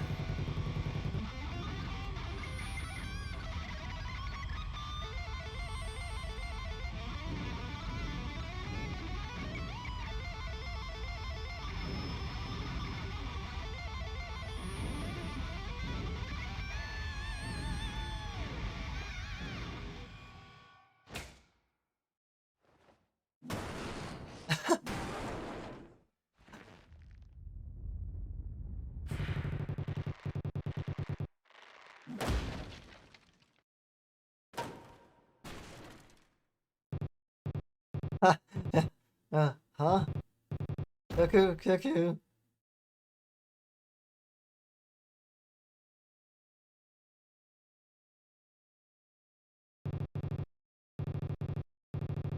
Curse him. It's all his fault. Why do you have to try and steal the treasure? Why do I have to spot him with that box? On my way to the storeroom after the morning dance. It's his fault that I had to cause that blackout and clock him a good.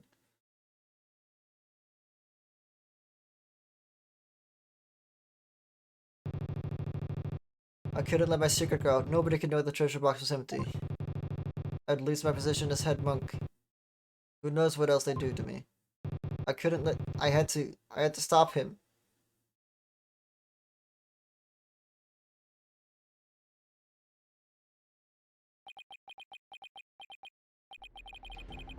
What a shocking development.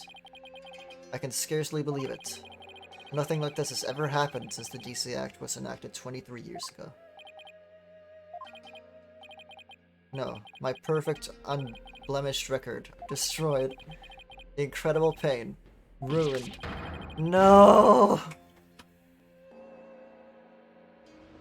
Yeah, I knew it. Yeah, it's a wig.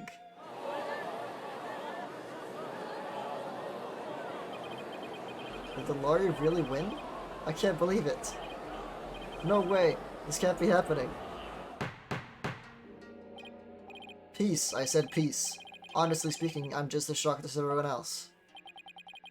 But the truth has been made known, so it's time for me to give my verdict. In the name of the Holy Mother, this court finds the accused, I'll be your guide.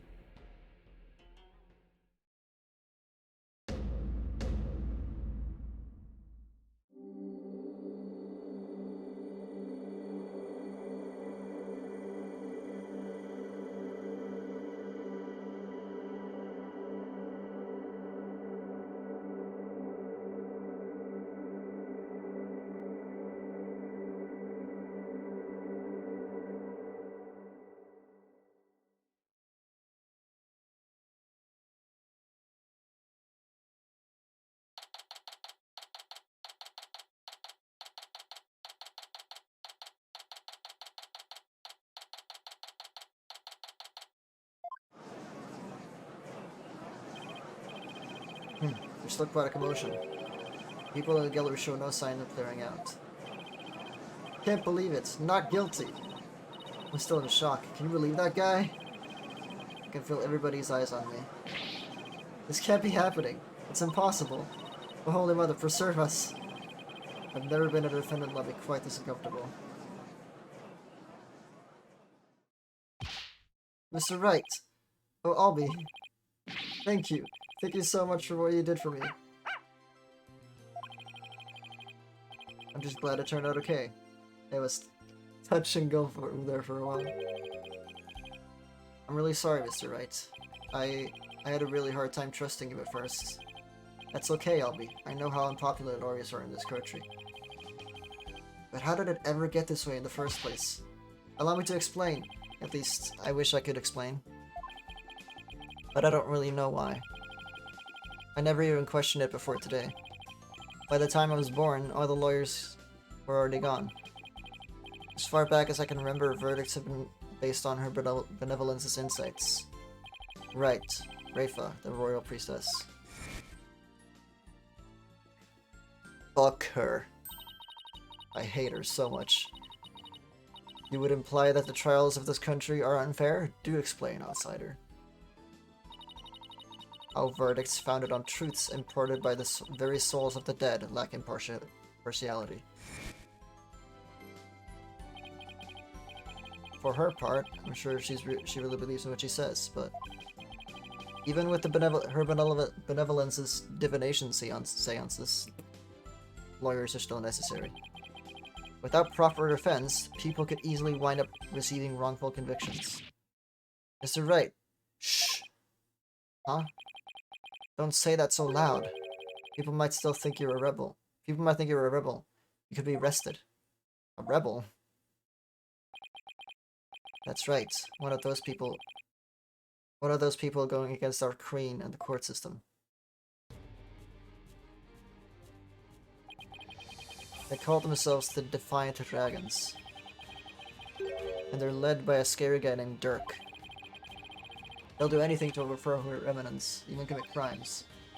Dirk. I remember people in the gallery mentioning that name.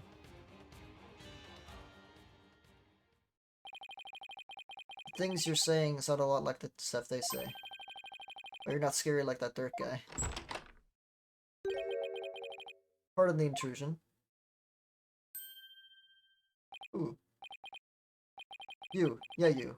I want to talk to you, see? Light, is it? Right, sir. Phoenix Wright. And you are? I'm the Chinese Minister of Justice. The name's Inga Karkul Karain. I oversee the whole legal shebang. I was watching that three-ring circus in there. You were? Wow, the Minister of Justice. So he's in charge of the entire court system, Defense Culpability Act and all. Minister Inga, how are you, sir? Run along, Mini-Monk. Grown-ups are talking here. Yes, sir. Very sorry, sir. May I help you with something? Just wanted a good look at you.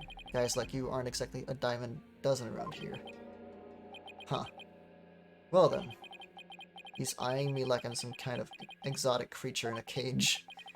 Oh yeah, I might as well share this little morsel with you. Turns out Roll was a seasoned thief. A repeat offender, see? Had my men look into it, and they found all the booty he pilfered right there in his digs. But he seemed like such a nice man. Why, Mr. Roll, why? Guess he was doing it for the family. What a mook. A mook? How can you say that?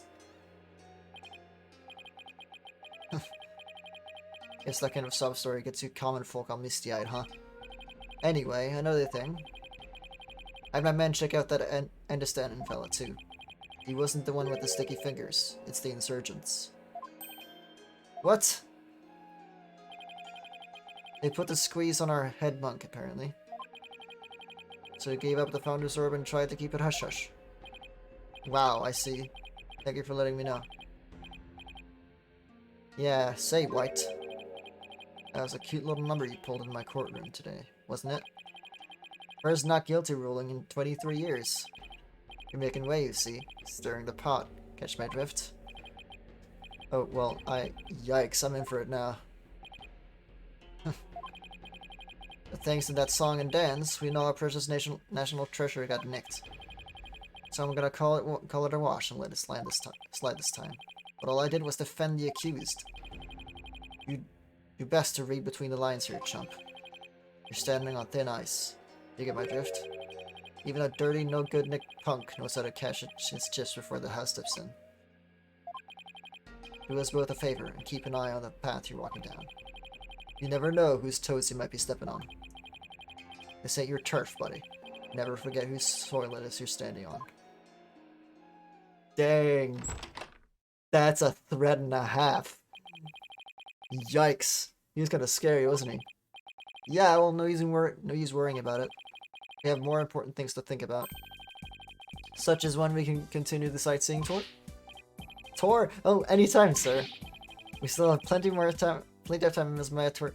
And there are still lots more temples to see. And all kinds of local foods to eat. I can show you the natural beauty of the area. Waterfalls are soon taking out of your lost devotion yet. And there's still Alright. Slow down, Albie. There's plenty of time. And when we're done with all that, we can go see Miss Maya together.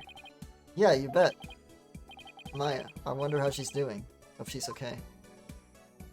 Yes, Maya! Oh, I miss her.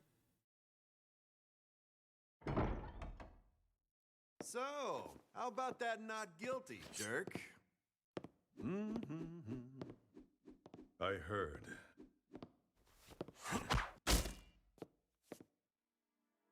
Sounds like the winds of change are beginning to stir.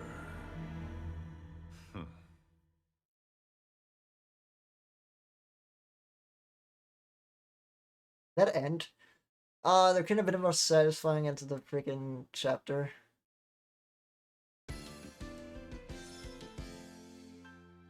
A magical turnabout.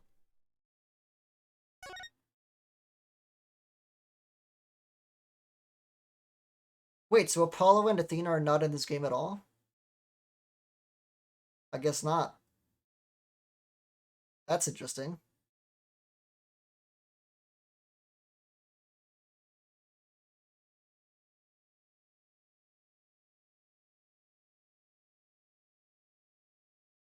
Alright.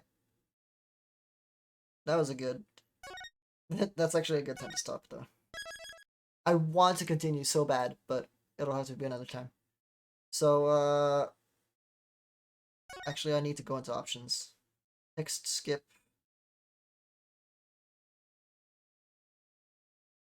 Red, okay. I thought it was read.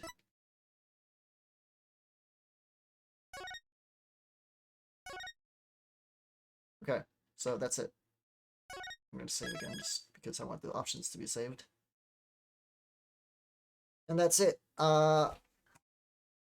Thanks to anyone who's been watching, and see you guys another time. Bye.